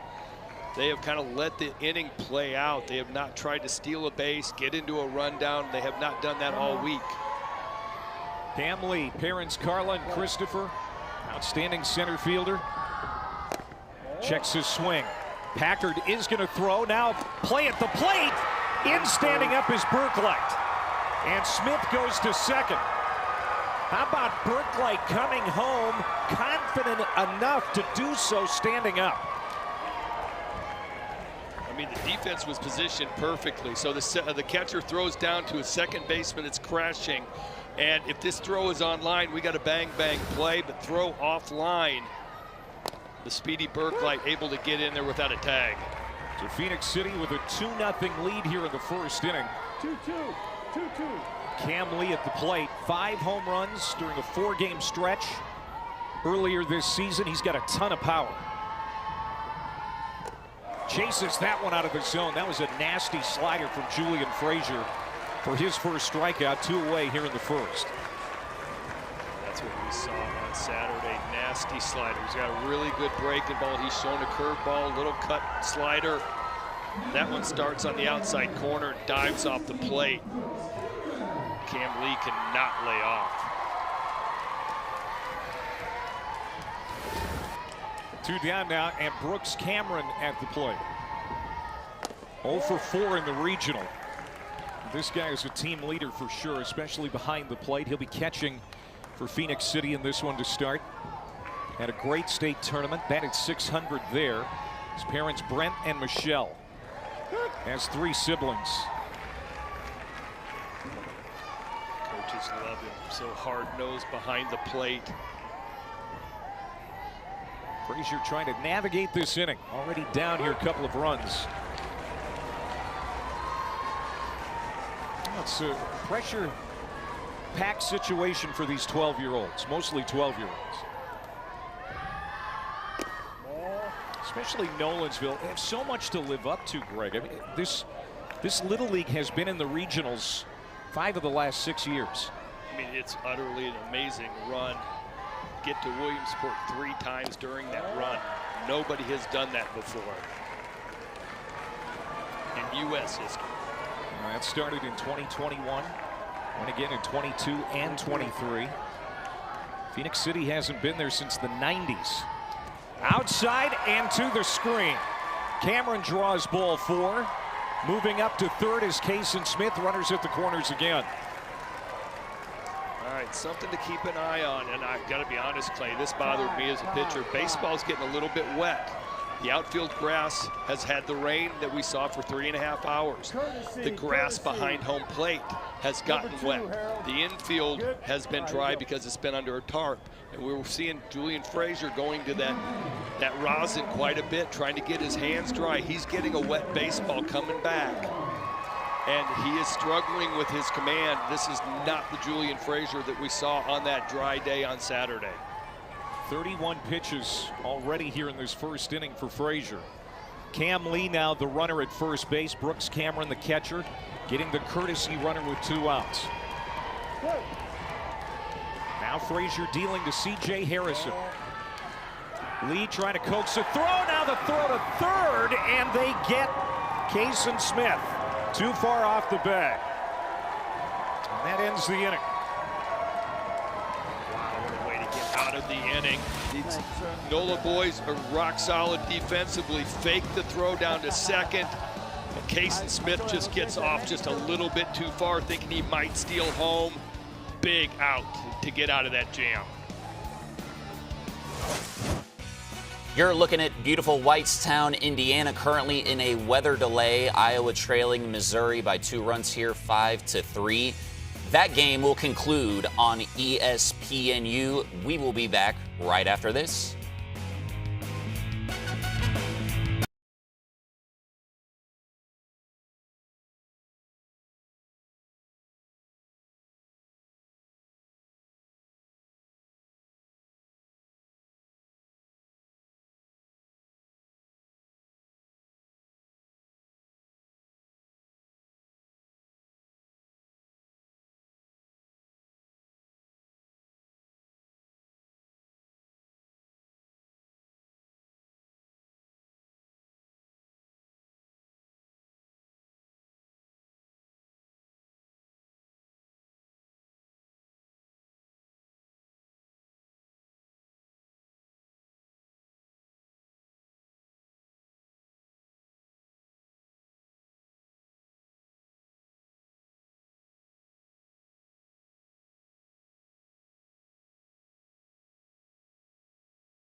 Port, Pennsylvania, and a slice of sports paradise. Hammered, gone! Up and out of Williamsport. Are you kidding me? Lay out like a superhero. Great baseball ahead. Here we go.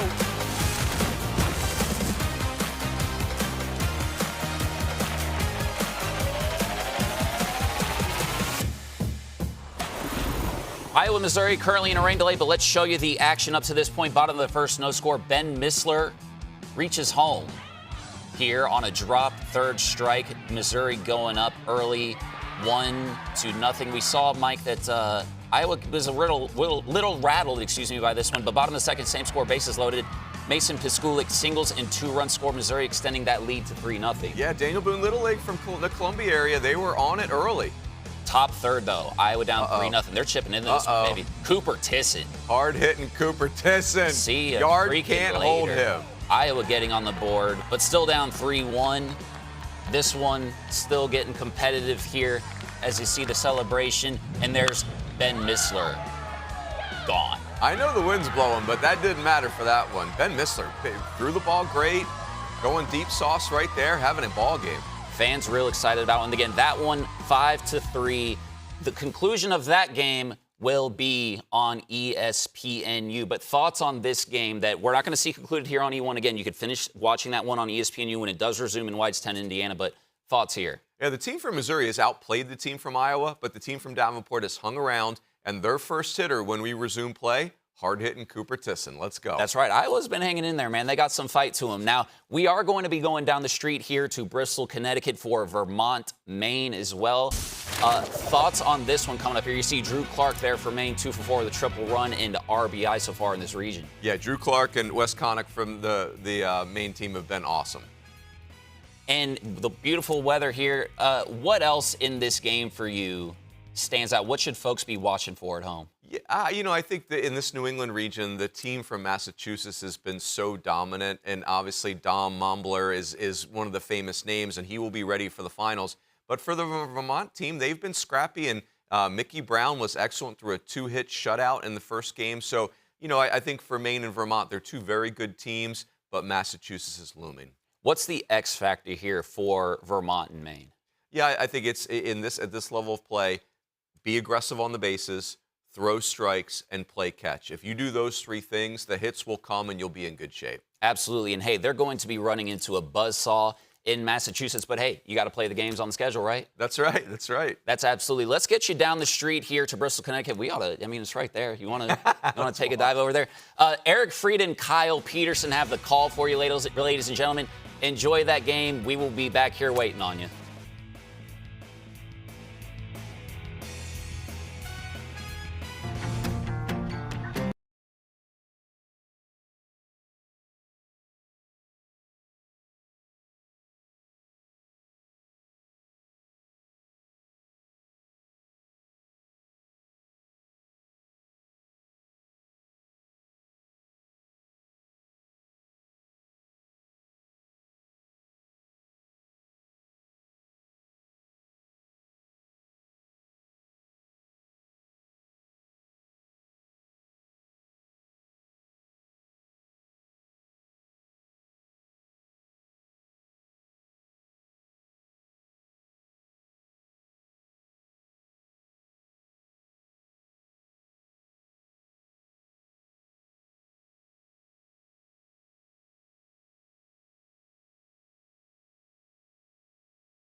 Against Bridgewater Little League.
Squeegee's in the first. It's a 2-run double. And then the rains came, as they have often over the last 30 hours. We've had nearly 10 hours of rain delays dating back to Indiana and Kentucky last night, but the skies have cleared. Chris Burke, at least for now, in the heartland. In a battle of two Midwest heavyweights, Missouri and Iowa 2-0 in the tournament to this point. Missouri with a 2-run lead. And we went to a delay with 2 outs and a runner in scoring position in the 5th. Missouri making a pitching change. Cooper Tisson, who homered earlier in the game, coming to the plate representing the tying run with 2 down. This is fun. We got to hop right back into it because we are in a high drama spot. Iowa's down to their last 4 outs, but they have a runner on and arguably the most talented player in the entire region coming up to bat, who's already homered in this game. You know what this kind of feels like? What? You're playing a video game and you get to set all the parameters of the game before you start playing. Like, hey, it's the bottom of the 5th. There's 2 outs. We're down 2.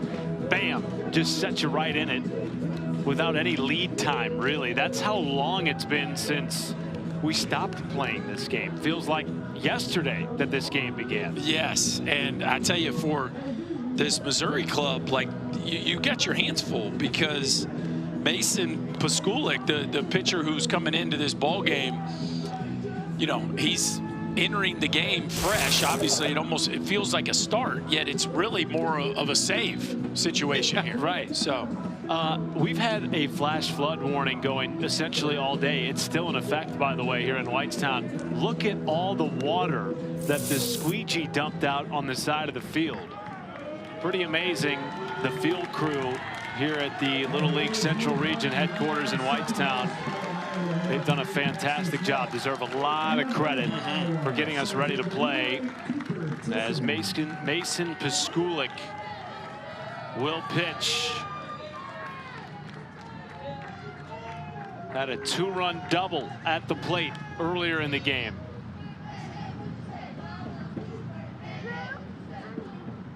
And Tisson calls time.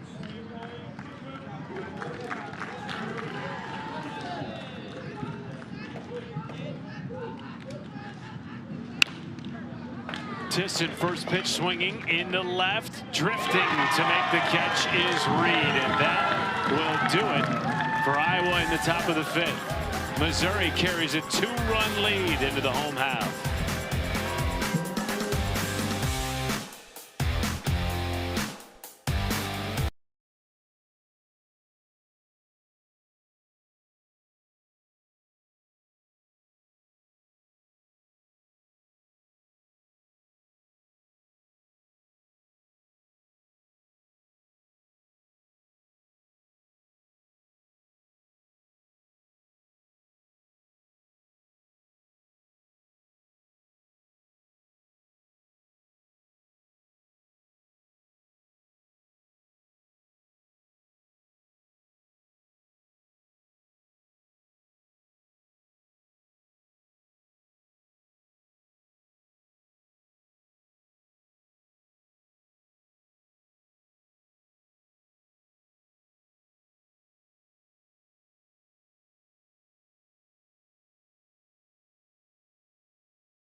Your kids to enjoy the experience, the teamwork, and the fun of Little League baseball or softball, you can visit playlittleleague.org.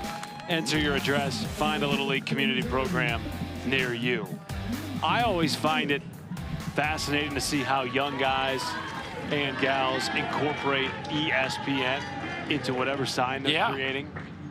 I was never quite creative enough to do that. Not my thing either. We would need help to make a good sign. Yes, lots of help. Now you could just ask ChatGPT. I'm sure that young man didn't do that, though. Mason Piskulik has his second base knock of the game. Undeterred by the layoff. 2 at-bats, 2 rockets. Back to that sign you and I couldn't come up with. There it is. Missouri trying to hang on here and punch its ticket to the championship game. Piskulik will stay put. Logan Chantos was the pitcher on the mound for Iowa at the time of the delay, and he remains on the mound after the delay.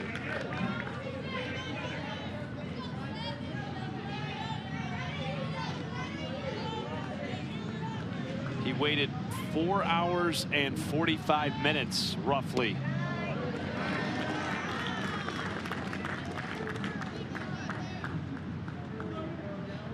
The wind is still apparent, but about 15 miles an hour softer than when we left. It was gusting out to left field. Saw a couple of home runs early in this game.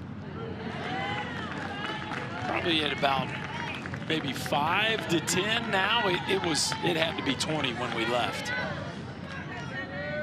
And if you caught the jet stream, it was going to go a long way. 2-2 to Galloway. This could go a long way into center field, and back on it to make the catch is Tisson. Began the game as the shortstop. Might see him pitch. He can catch and patrol center. Yeah, it feels like you better hit it out of the ballpark if you're hitting it straightaway center field. I think Cooper Tisson's going to run it down if you don't. Rangy, fast. Made that play look easy. Time is called by Mark Irwin, the manager for Iowa. Logan Chantos kind of trying to shake his pitching arm out a little bit. Go to second base. Liam, throwing. Warm up. Hey, we're going to call him, right? So make sure you keep the ball down. And we'll try to get a double play, get out of this, okay? Hey, slider, make sure you find it. So they will make a change on the mound. It will not be Cooper Tisson coming in. And we've talked about this at length if you're just joining us for the first time. Tisson had 11 strikeouts in 4 innings pitched, no runs allowed in their victory on Friday's opening round game against North Dakota. Instead, it'll be Rasso as Chantos moves to second base.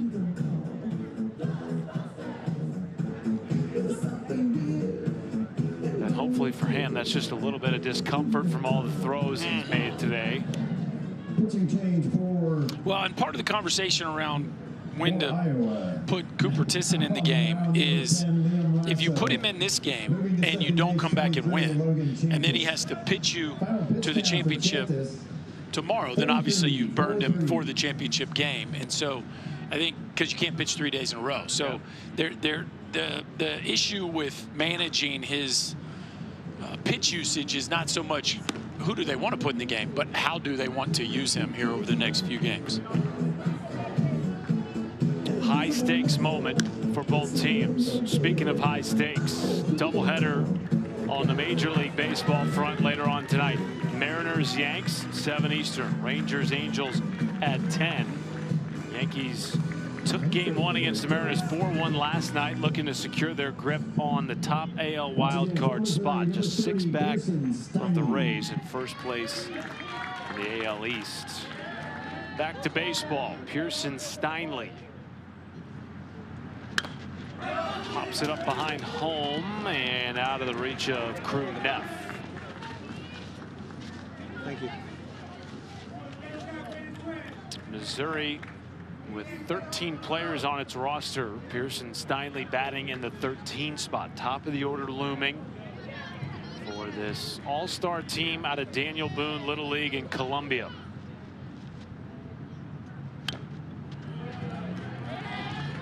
Well, they'd love a couple insurance runs.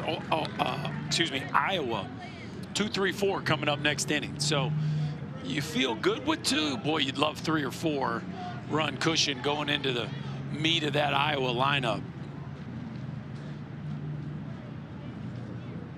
Rasso's 0-2. Well, certainly, as we've talked about, Berkey, this is an Iowa team that can put up runs in a hurry.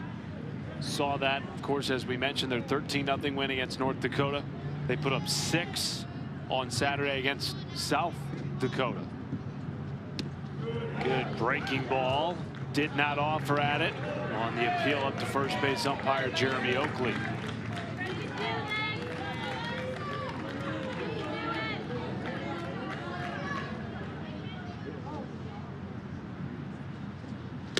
Steinle goes down swinging. 2 gone. Now back to the top of this Missouri order. The shortstop, number 10, Jackson Kovar. There's been some damage done here in the top end of this order. It's been sprinkled throughout the lineup here, but certainly Kovar, 2 runs in this ball game. Pitch drops into the zone for a strike.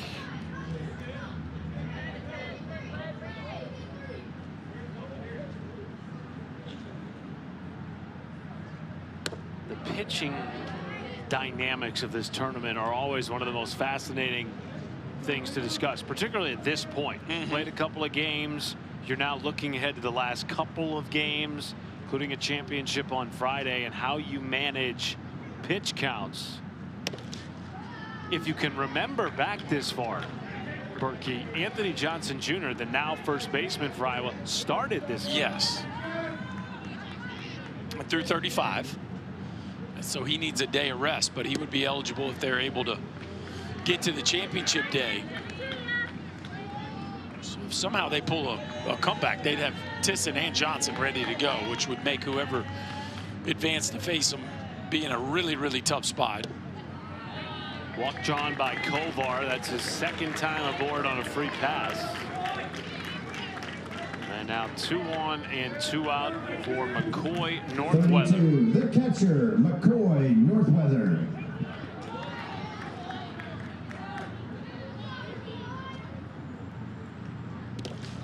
Good pick by Neff, keeping Piskulik at second base. Rasso trying to keep those insurance runs off the board here in the bottom of the 5th. In the air to right, it will drop. Jackson Rasso has trouble with the bounce, and in to score is Piskulik. RBI single for Northweather. And some insurance indeed does come across home plate for Missouri. Well, now you got to deal with Ben Missler, who last time we saw him launched one, but you look at the swing from Northweather, gets a fastball kind of middle in and inside out, so rocket to right field, and there's that insurance they were looking for.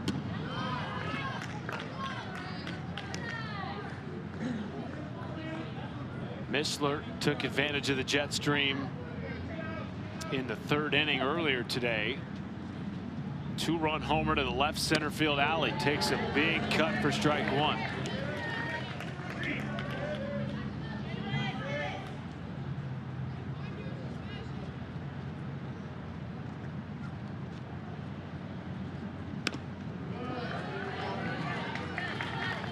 How about this swing, Berkey?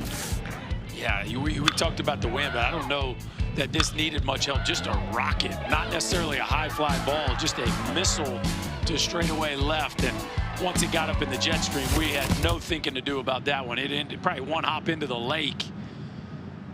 He's been a big part of the story today. Starting pitcher on the mound and a 2-run homer.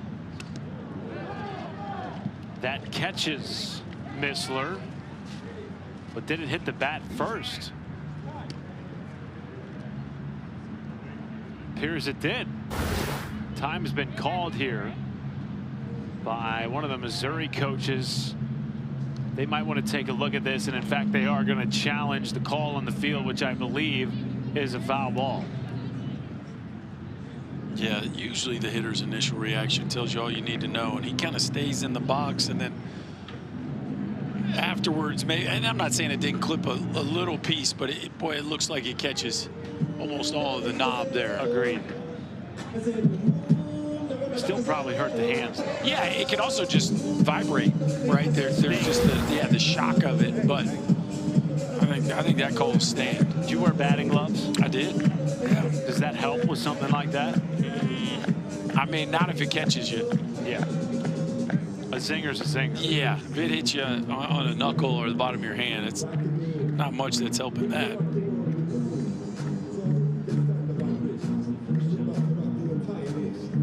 I believe this is the first challenge of the day. It is for either Missouri or Iowa. Each manager's allowed 2 unsuccessful challenges over the first 6 innings. You get an additional one in extras. It's a pretty simple one here.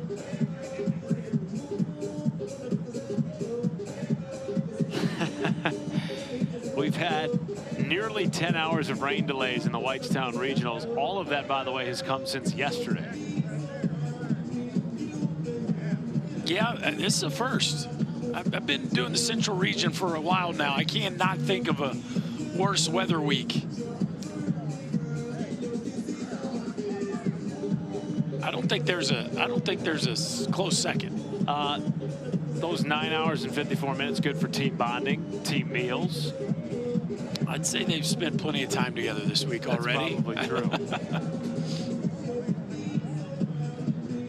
Especially these two teams. Neither of them have played since Saturday. So they spent Sunday, Monday, Tuesday watching everything else that's been going on in Whitestown, including the Great Lakes region. That final is later on tonight, 7 Eastern on ESPN. Excited for that one.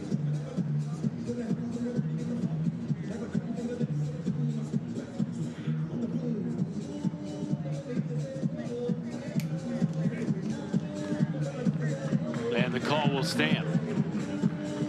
So Ben Missler will have a 1-2 count with runners at the corners. 3-run lead for Missouri. 2 down in the bottom of the 5th. Has already driven in a pair today.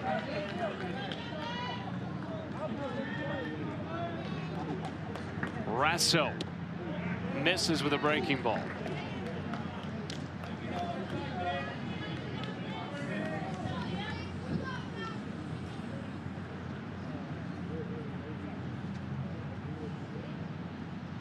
And good pitch. Rasso keeps him stranded at first and third. 3-run deficit for Iowa, down to their final 3 outs. What's called painting the edge right here, just off the black. Beautiful pitch. Iowa needs some runs.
Back in Whitestown, final half inning for Iowa to plate 3 runs and extend this game. Winner advances to the region championship Friday, 1 Eastern on ESPN. Loser is still alive. They would take on Wisconsin Thursday in the elimination game final. Mason Piskulik back on the mound. Has had a monster day at the plate. driving in a couple of runs, reaching with a pair of base hits, now trying to close out the game for Missouri. Big swing and a miss from big Anthony Johnson Jr.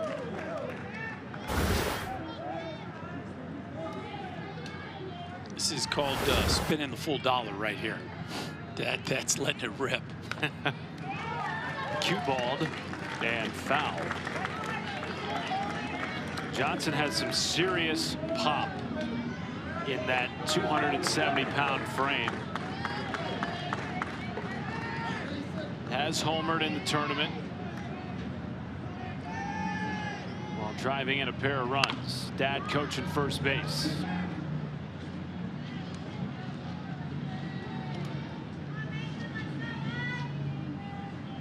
Well, as much as AJ likes to go deep, they don't need a homer here. I mean, they would take it, but you'd love to just get some momentum built, find your way on the bases, and see if you can't mount a 3-run rally here. Hey now, hey now.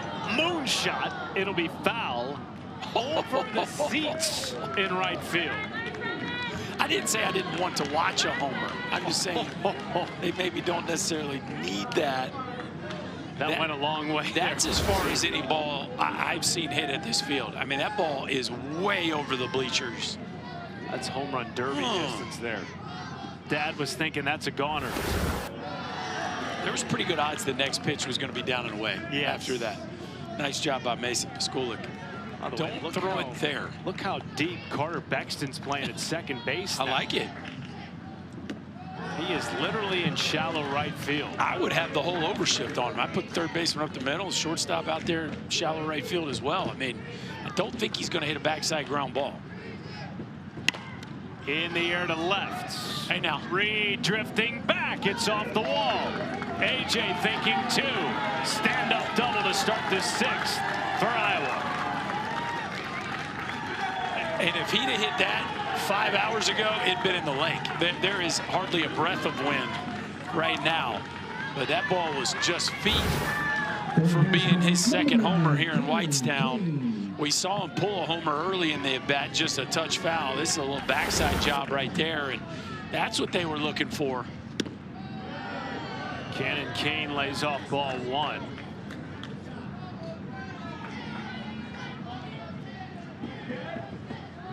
Starting to get to the point in the lineup where Iowa's done some serious damage. Kane up the middle, right on cue. Sublette fields. AJ stays put at third. Runners at the corners with nobody out. And the tying run comes to the plate. Now how big does that insurance run feel?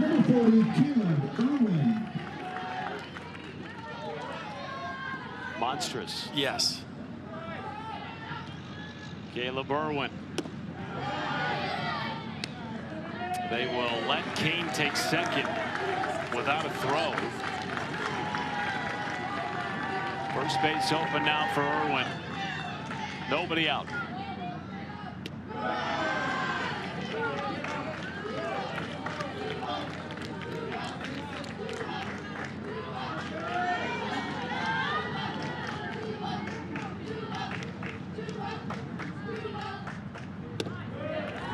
Good pitch. Get back in there. Now you got a swing count here. Looked like Caleb Irwin was content to let Pasculic throw strike 1 before he was ready to swing, but he'll be ready here. Moves out of the way of the 2-1. Now a hitter's count to the manager's son. Turned 12 on Saturday. One of the younger guys on this Iowa roster.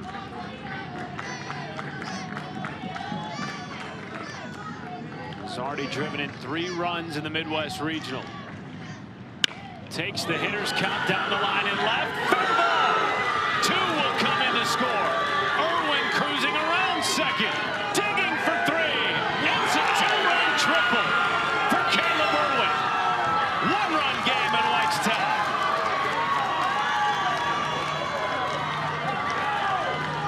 Boy, we have had some late inning drama, have we not? Double, single, triple as the Iowa offense is trying to hit for the cycle here in the 6th. A slicing liner down the left field line. A no doubt 2-run RBI knock. The only question was, would he get 3? The cutoff man is lined up to second, and that certainly cost him an opportunity. Irwin just puts his nose down, and he was smelling 3 right out of the gate. I tell you, if Missouri throws that cutoff more on line, they probably throw him out, but the ball goes towards second, then back to third, which allows Irwin to at least take another step or 2. And here we are, the tying run just 60 feet away. What a tournament for Irwin. 4 for 7, 5 runs batted in. The tying run is at third base with nobody out. Logan Chantis will come to the plate and face a new Missouri pitcher. Gavin Otis will take over for the team from Columbia. He has already appeared once in the tournament.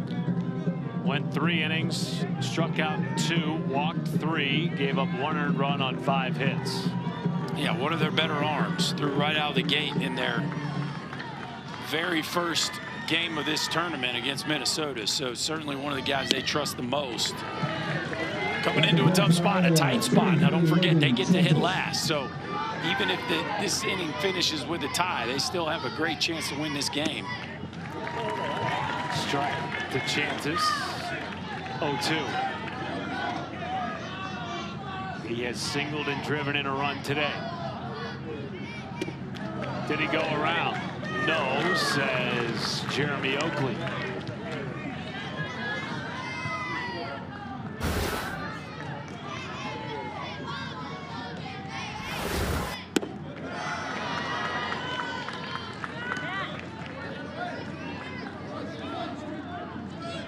Missouri playing the infield back. They're going to concede the tying run.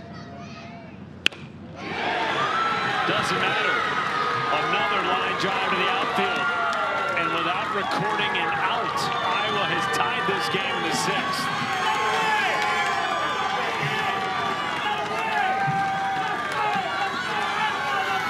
And Cooper Thiessen getting loose. Excuse me, Cooper Thiessen getting loose in the bullpen. The dynamics of this game have completely changed, CB. In 5 minutes time, bunt dropped down, fielded in fair territory. Neff thrown out at first. Interesting to see Northweather not try to get the lead runner there, go for the safer play in his mind and record the first out of the inning. I mean, definitely the safer play, but he's got the runner dead to rights at second base. And just chose to take, as you said, this safe play at first base. But now the go-ahead run at second base. You got arguably the best arm in the whole event down in the bullpen. Liner into right. Dodson comes up throwing, and they will hold Chantis at third. 1-out single for Ludke. And now the go-ahead run is 1 bag away. I mean, the bats of Iowa have exploded here in this inning. 5 straight hits. Oh, wow, a double steal. Are you kidding me? They're feeling themselves right now. Totally changing the momentum of this game. A low first and third offense. And again, we were surprised Northweather didn't throw it to second earlier. And now here he chooses to throw the ball to second base. As we see, they're going to play the offense here, and they send him. Oh, excuse me, it wasn't Northweather. It was Otis that threw that ball to second base. I put my head down for a second and missed how that unfolded. Me too. I was counting the hits in the inning. They have 5. They had 4 in the game entering the 6th. And they're using some base running to make it happen here in the 6th. And now if you're Cooper Thiessen, you're licking your chops, warming up in the bullpen. Well, it's a dream scenario for Iowa. It's not tied, so you don't have to worry about how it finishes. You have the lead. You got your best arm ready to come in the ball game, and ball gets past Northweather up to third.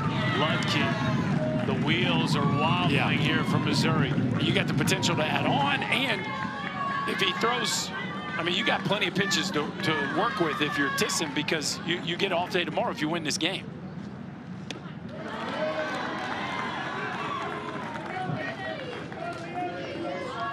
in the blink of an eye.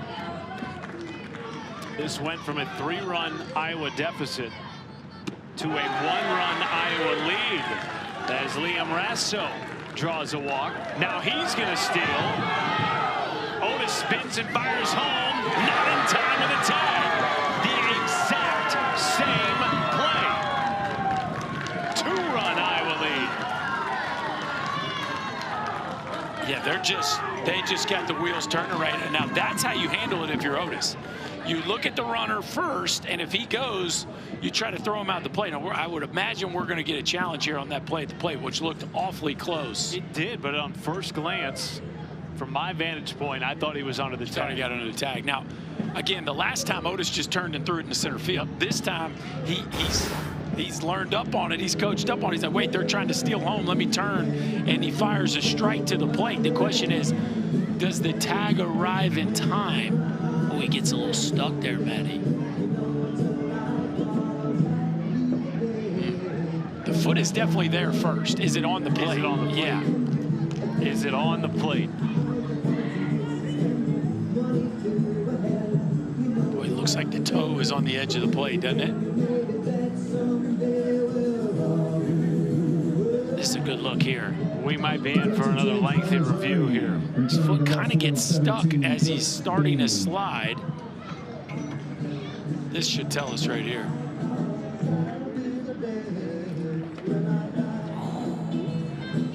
Boy, that's even closer than I thought. Yeah, now because now you're where does the glove actually land? Because if it's there, he's out. But it's not. It's not. Yes. I think he's safe. Call on the field is safe. There's got to be enough to overturn it on the review. It was a heck of a slide by Ludke, despite his foot getting caught initially on the dirt.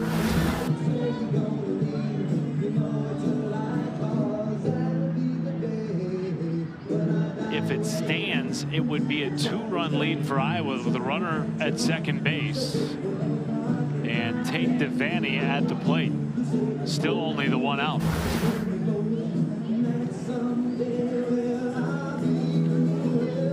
These looks are synced up here so you can try to get a view for when the glove touches and when his foot actually hits the bag. There. The glove is there. The toe looks like it's on the base. Yeah, I agree. And again, the call on the field is safe. So it just doesn't feel like that's enough to overturn.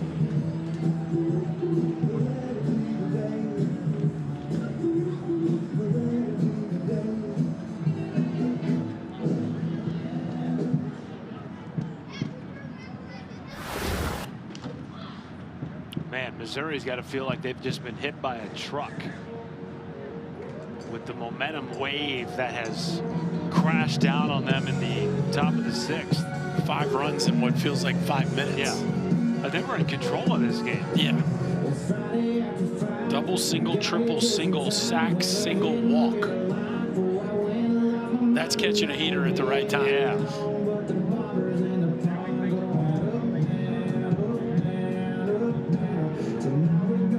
Iowa's now scored 27 runs in the tournament. They're not even through their 3rd game yet. That's a pretty good per game average. Well, I mean, very talented team. And now with the offense putting them in this position, it's position A for Iowa with their star left-hander coming in the game and Cooper Tisson.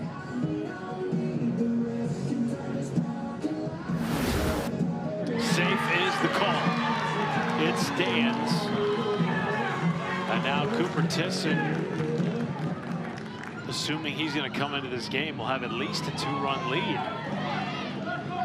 Struck out 11 in his 4-inning debut in the opening round of the tournament, and we'll have another pitching change for Missouri.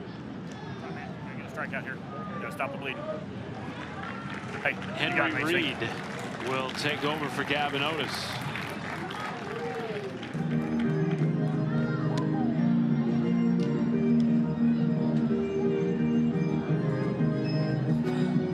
Pitching change for Missouri. Now on the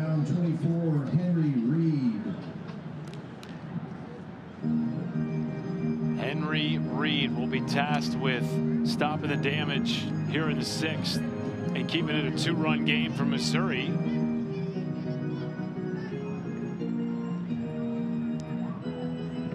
As we welcome you back into the booth, Matt Schumacher, Chris Burke with you. What have we just seen? I mean, try to put this in perspective as a guy who played the game. Just an avalanche of offense, a very talented team. Yep. And it's just incredible how the last 3 outs always come down to the top of the order.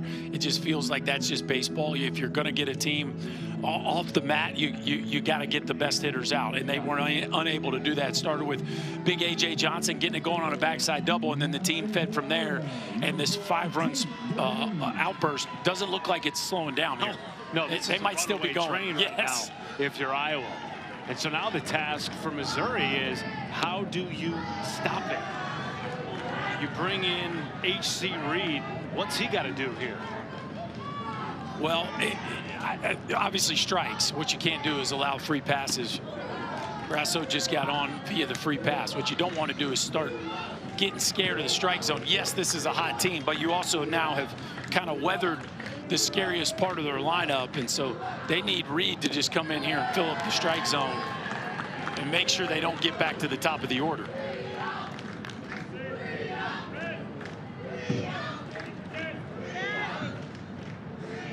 Devaney has walked and struck out. Looks at strike 1.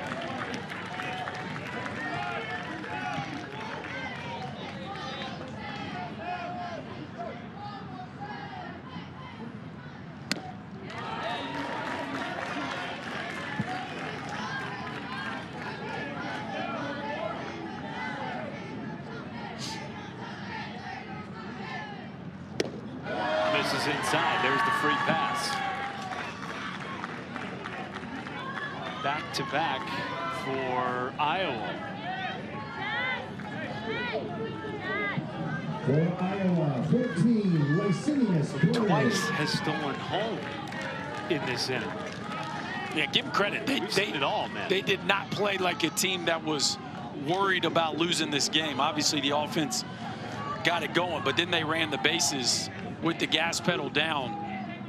We saw Caleb Irwin just run right in the left fielder's face for a triple. And then, of course, twice they've gone first and third and stole home. 1-0 to Broyles. Lysanias Broyles takes a strike. Of course, the loser of this game is not knocked out of the tournament. They will, however, have to come through the elimination bracket. Wisconsin awaits.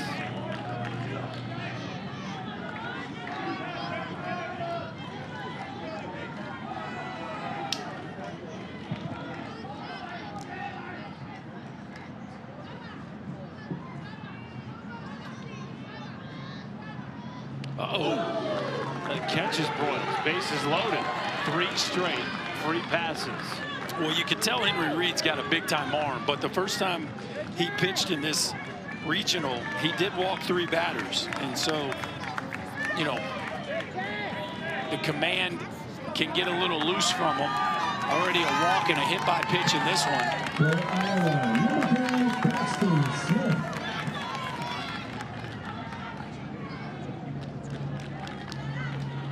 Had a lot of late inning heroics in the Midwest Regional. Think about Wisconsin last night. They trailed entering the final inning, walked it off in the 6th after 5 hours worth of rain delays. Punched into right field off the bat of Paxton Smith. 1 will score. They wave Devaney. He is in. A 2-run single. And Iowa patting it on now in the 6th. Wow. And they turn the free passes into insurance runs. And this has just been impressive. We've seen pull-side rockets. We've seen backside knocks. They have sprayed the ball from foul line to foul line. A highlight reel of offense here from the boys from Davenport.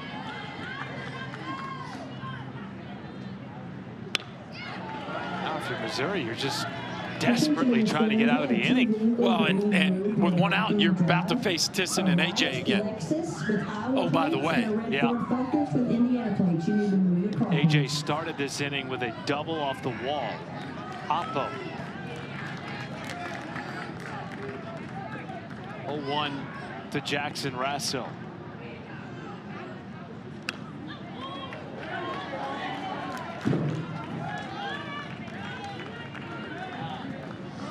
Please return that fly ball to the first base umpire stand. Thank you.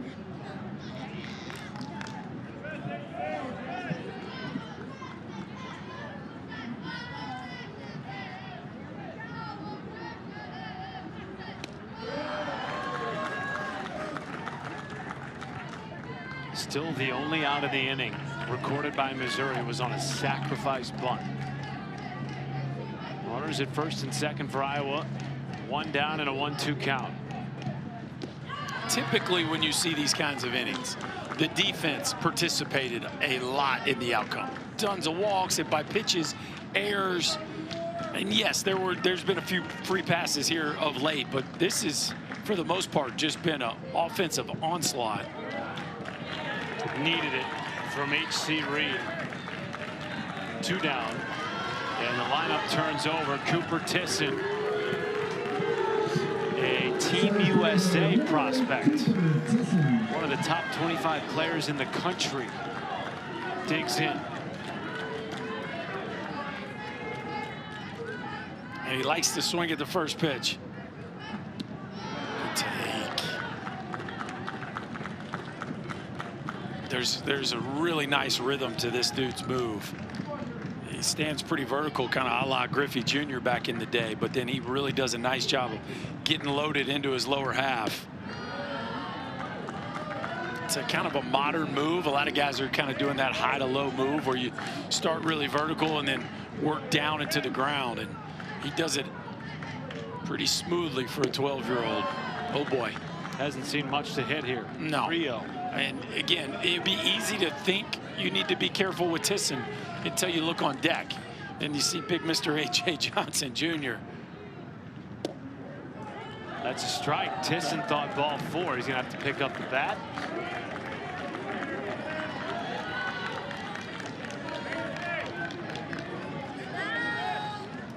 Hitters count here. Will Tisson get something to hit?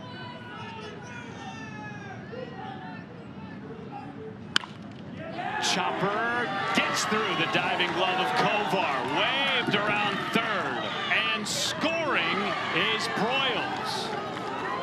Tisson with a 2-bagger to drive in another.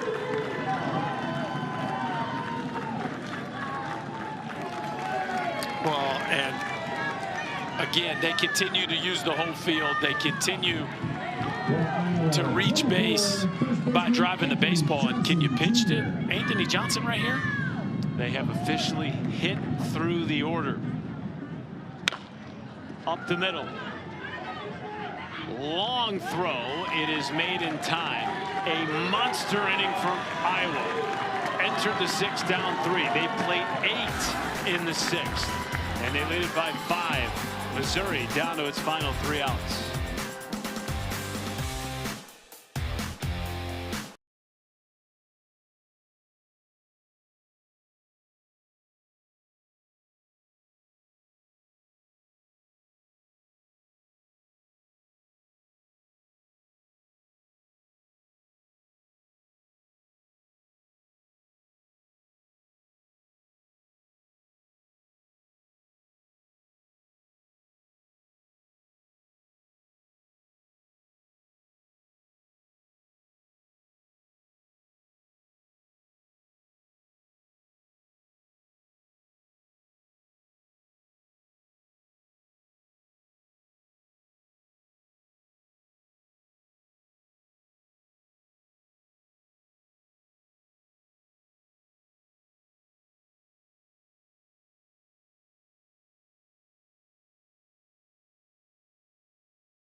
Anthony Johnson Jr. started the game. He now will watch his teammate at the top of the order finish the game, Cooper Tisson. And we have had some crazy late game drama after weather delays. Iowa using it to their advantage, an 8-run top of the 6th. Cooper Tisson allowed 1 hit through his first 4 innings of work in this regional. Struck out 11. He's allowed 1 hit. I found out from their coaching staff today. He's allowed 1 hit in the entire All-Star tournament. That's pretty good. That'll play.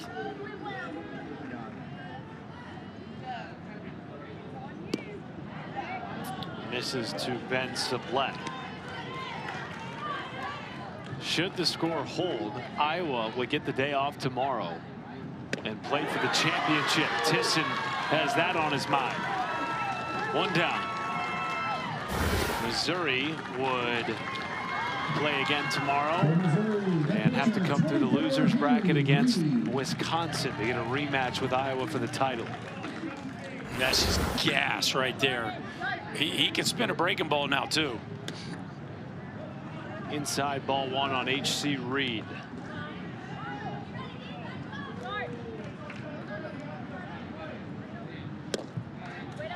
So in this game, Tisson has played short, center field, and pitched.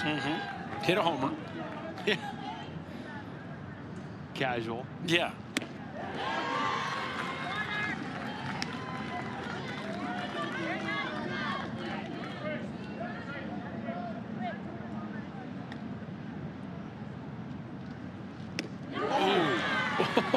Nasty. The bender. Tell you what, him and Johnson can both get some legit break on their breaking balls from 46 feet. It's tough to make it bend that much. Goodness. And they're both lefties. Foul tip. Just barely. Reed grazed it with the bat. Such a different look on the mound from this Iowa team. Nobody else we've seen in this tournament yet has shown 2 power lefties. Tisson gets a strikeout with a high heat. 2 away.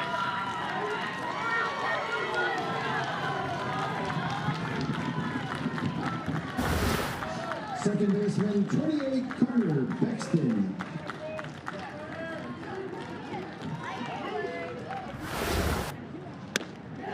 Strike to Carter Bexton. Cooper's father, Greg, played in the Expos organization, made it all the way to AAA. At one time, may have been a Tennessee Volunteer like my partner Chris Burke, but opted to sign with the Expos out of high school. And now watching his son compete at the highest level for his age group. Yeah, something tells me his kid might get a chance at pro ball. If it was a stock, I'd be buying. Buy early. Yes.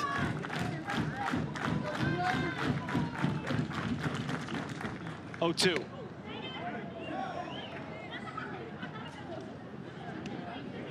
There's a lot of late break on his pitches. Bexton trying to hang in.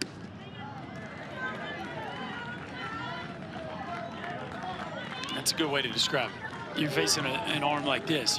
That's what you got to do. You just got to be able to hang in there. Love how he's choked up on the bat. And try your best to make good swing decisions, but you got to get ready for the fastball. It's just getting there too quickly. There you go. This kid's got a lot of gamer in him. He showed me a bunch behind the plate. Just there's some natural leadership qualities to him. He's putting up a pretty good fight here against a big-time arm. 2-2. Oh, Tisson goes back to the breaking ball. Strikes out the side in a monster comeback win for Iowa. And they have punched their ticket to the championship game Friday. Well, that's why we were talking about him all game long, folks. As a coaching staff, this is just an arm you have to find a way to get into the ball game, even for a short stint, because of the pitch count limitations. And they waited it out perfectly, got the opportunity, fired the best bullet they have, and boy, did he deliver. Striking out the side in 17 pitches. The kids from Missouri were awesome today. It just, they needed 3 more outs, and they couldn't figure out a way to get it done. But that sets up a pretty good ball game tomorrow between Missouri and Wisconsin. Sure does. Wisconsin won in walk-off comeback fashion the other day against Minnesota. They will now take on Missouri, who gave up a game late in comeback fashion for Iowa. Fascinating matchup in the elimination game final. And the winner of that will get a date with Iowa in the championship. The team from Davenport Northwest Little League. 21 years ago, this Little League organization made it to Williamsport. In 2026, they're now 1 game away, and a big reason for it is Cooper Tisson, who joins us now. Cooper, appreciate your time, brother. Congratulations on an awesome game. What did you guys do during a 5-hour rain delay? So we went back to the hotel, we chilled in our rooms, got some Chick-fil-A for lunch. It's a good plan. Chick-fil-A is always good for some knocks. Did you feel the offensive avalanche coming? What was the vibe like headed into the 6th? It was amazing. Our team never really backs down, and we always fight. And we brought all of our energy in that last inning right there. You did. Now, we saw you play shortstop. We saw you play center. We saw you pitch. We've seen you catch. Which of those positions do you enjoy playing the most, and why? Pitching, because I can really show my talent and get all of my pitches, and it feels the best. Who helped you develop that nasty breaking ball? My dad. My dad teaches me every day. That's a pretty good guy to learn from. Did he teach you how to swing the bat, too? Yeah. Okay, yeah. Now, if I told you you had to put one of them down, you could either pitch or hit. Which would you choose? Probably pitch. Okay. All right, all right. I needed to know. Well, how about do both for a while? You're pretty good at both. That's right. Take us through that home run that you hit back in the 3rd inning. The wind's blowing. You hit it to dead center field. Did you know it right away? No, I didn't. I thought I popped out. Thankfully, it kept going and went over.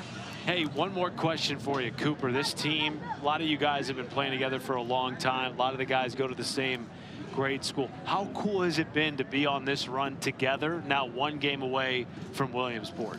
It's been amazing. Being with the guys and everything is so awesome and so cool.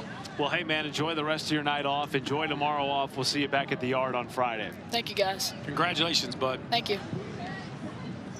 Cooper Tisson, as you referenced, Berkey did it all today.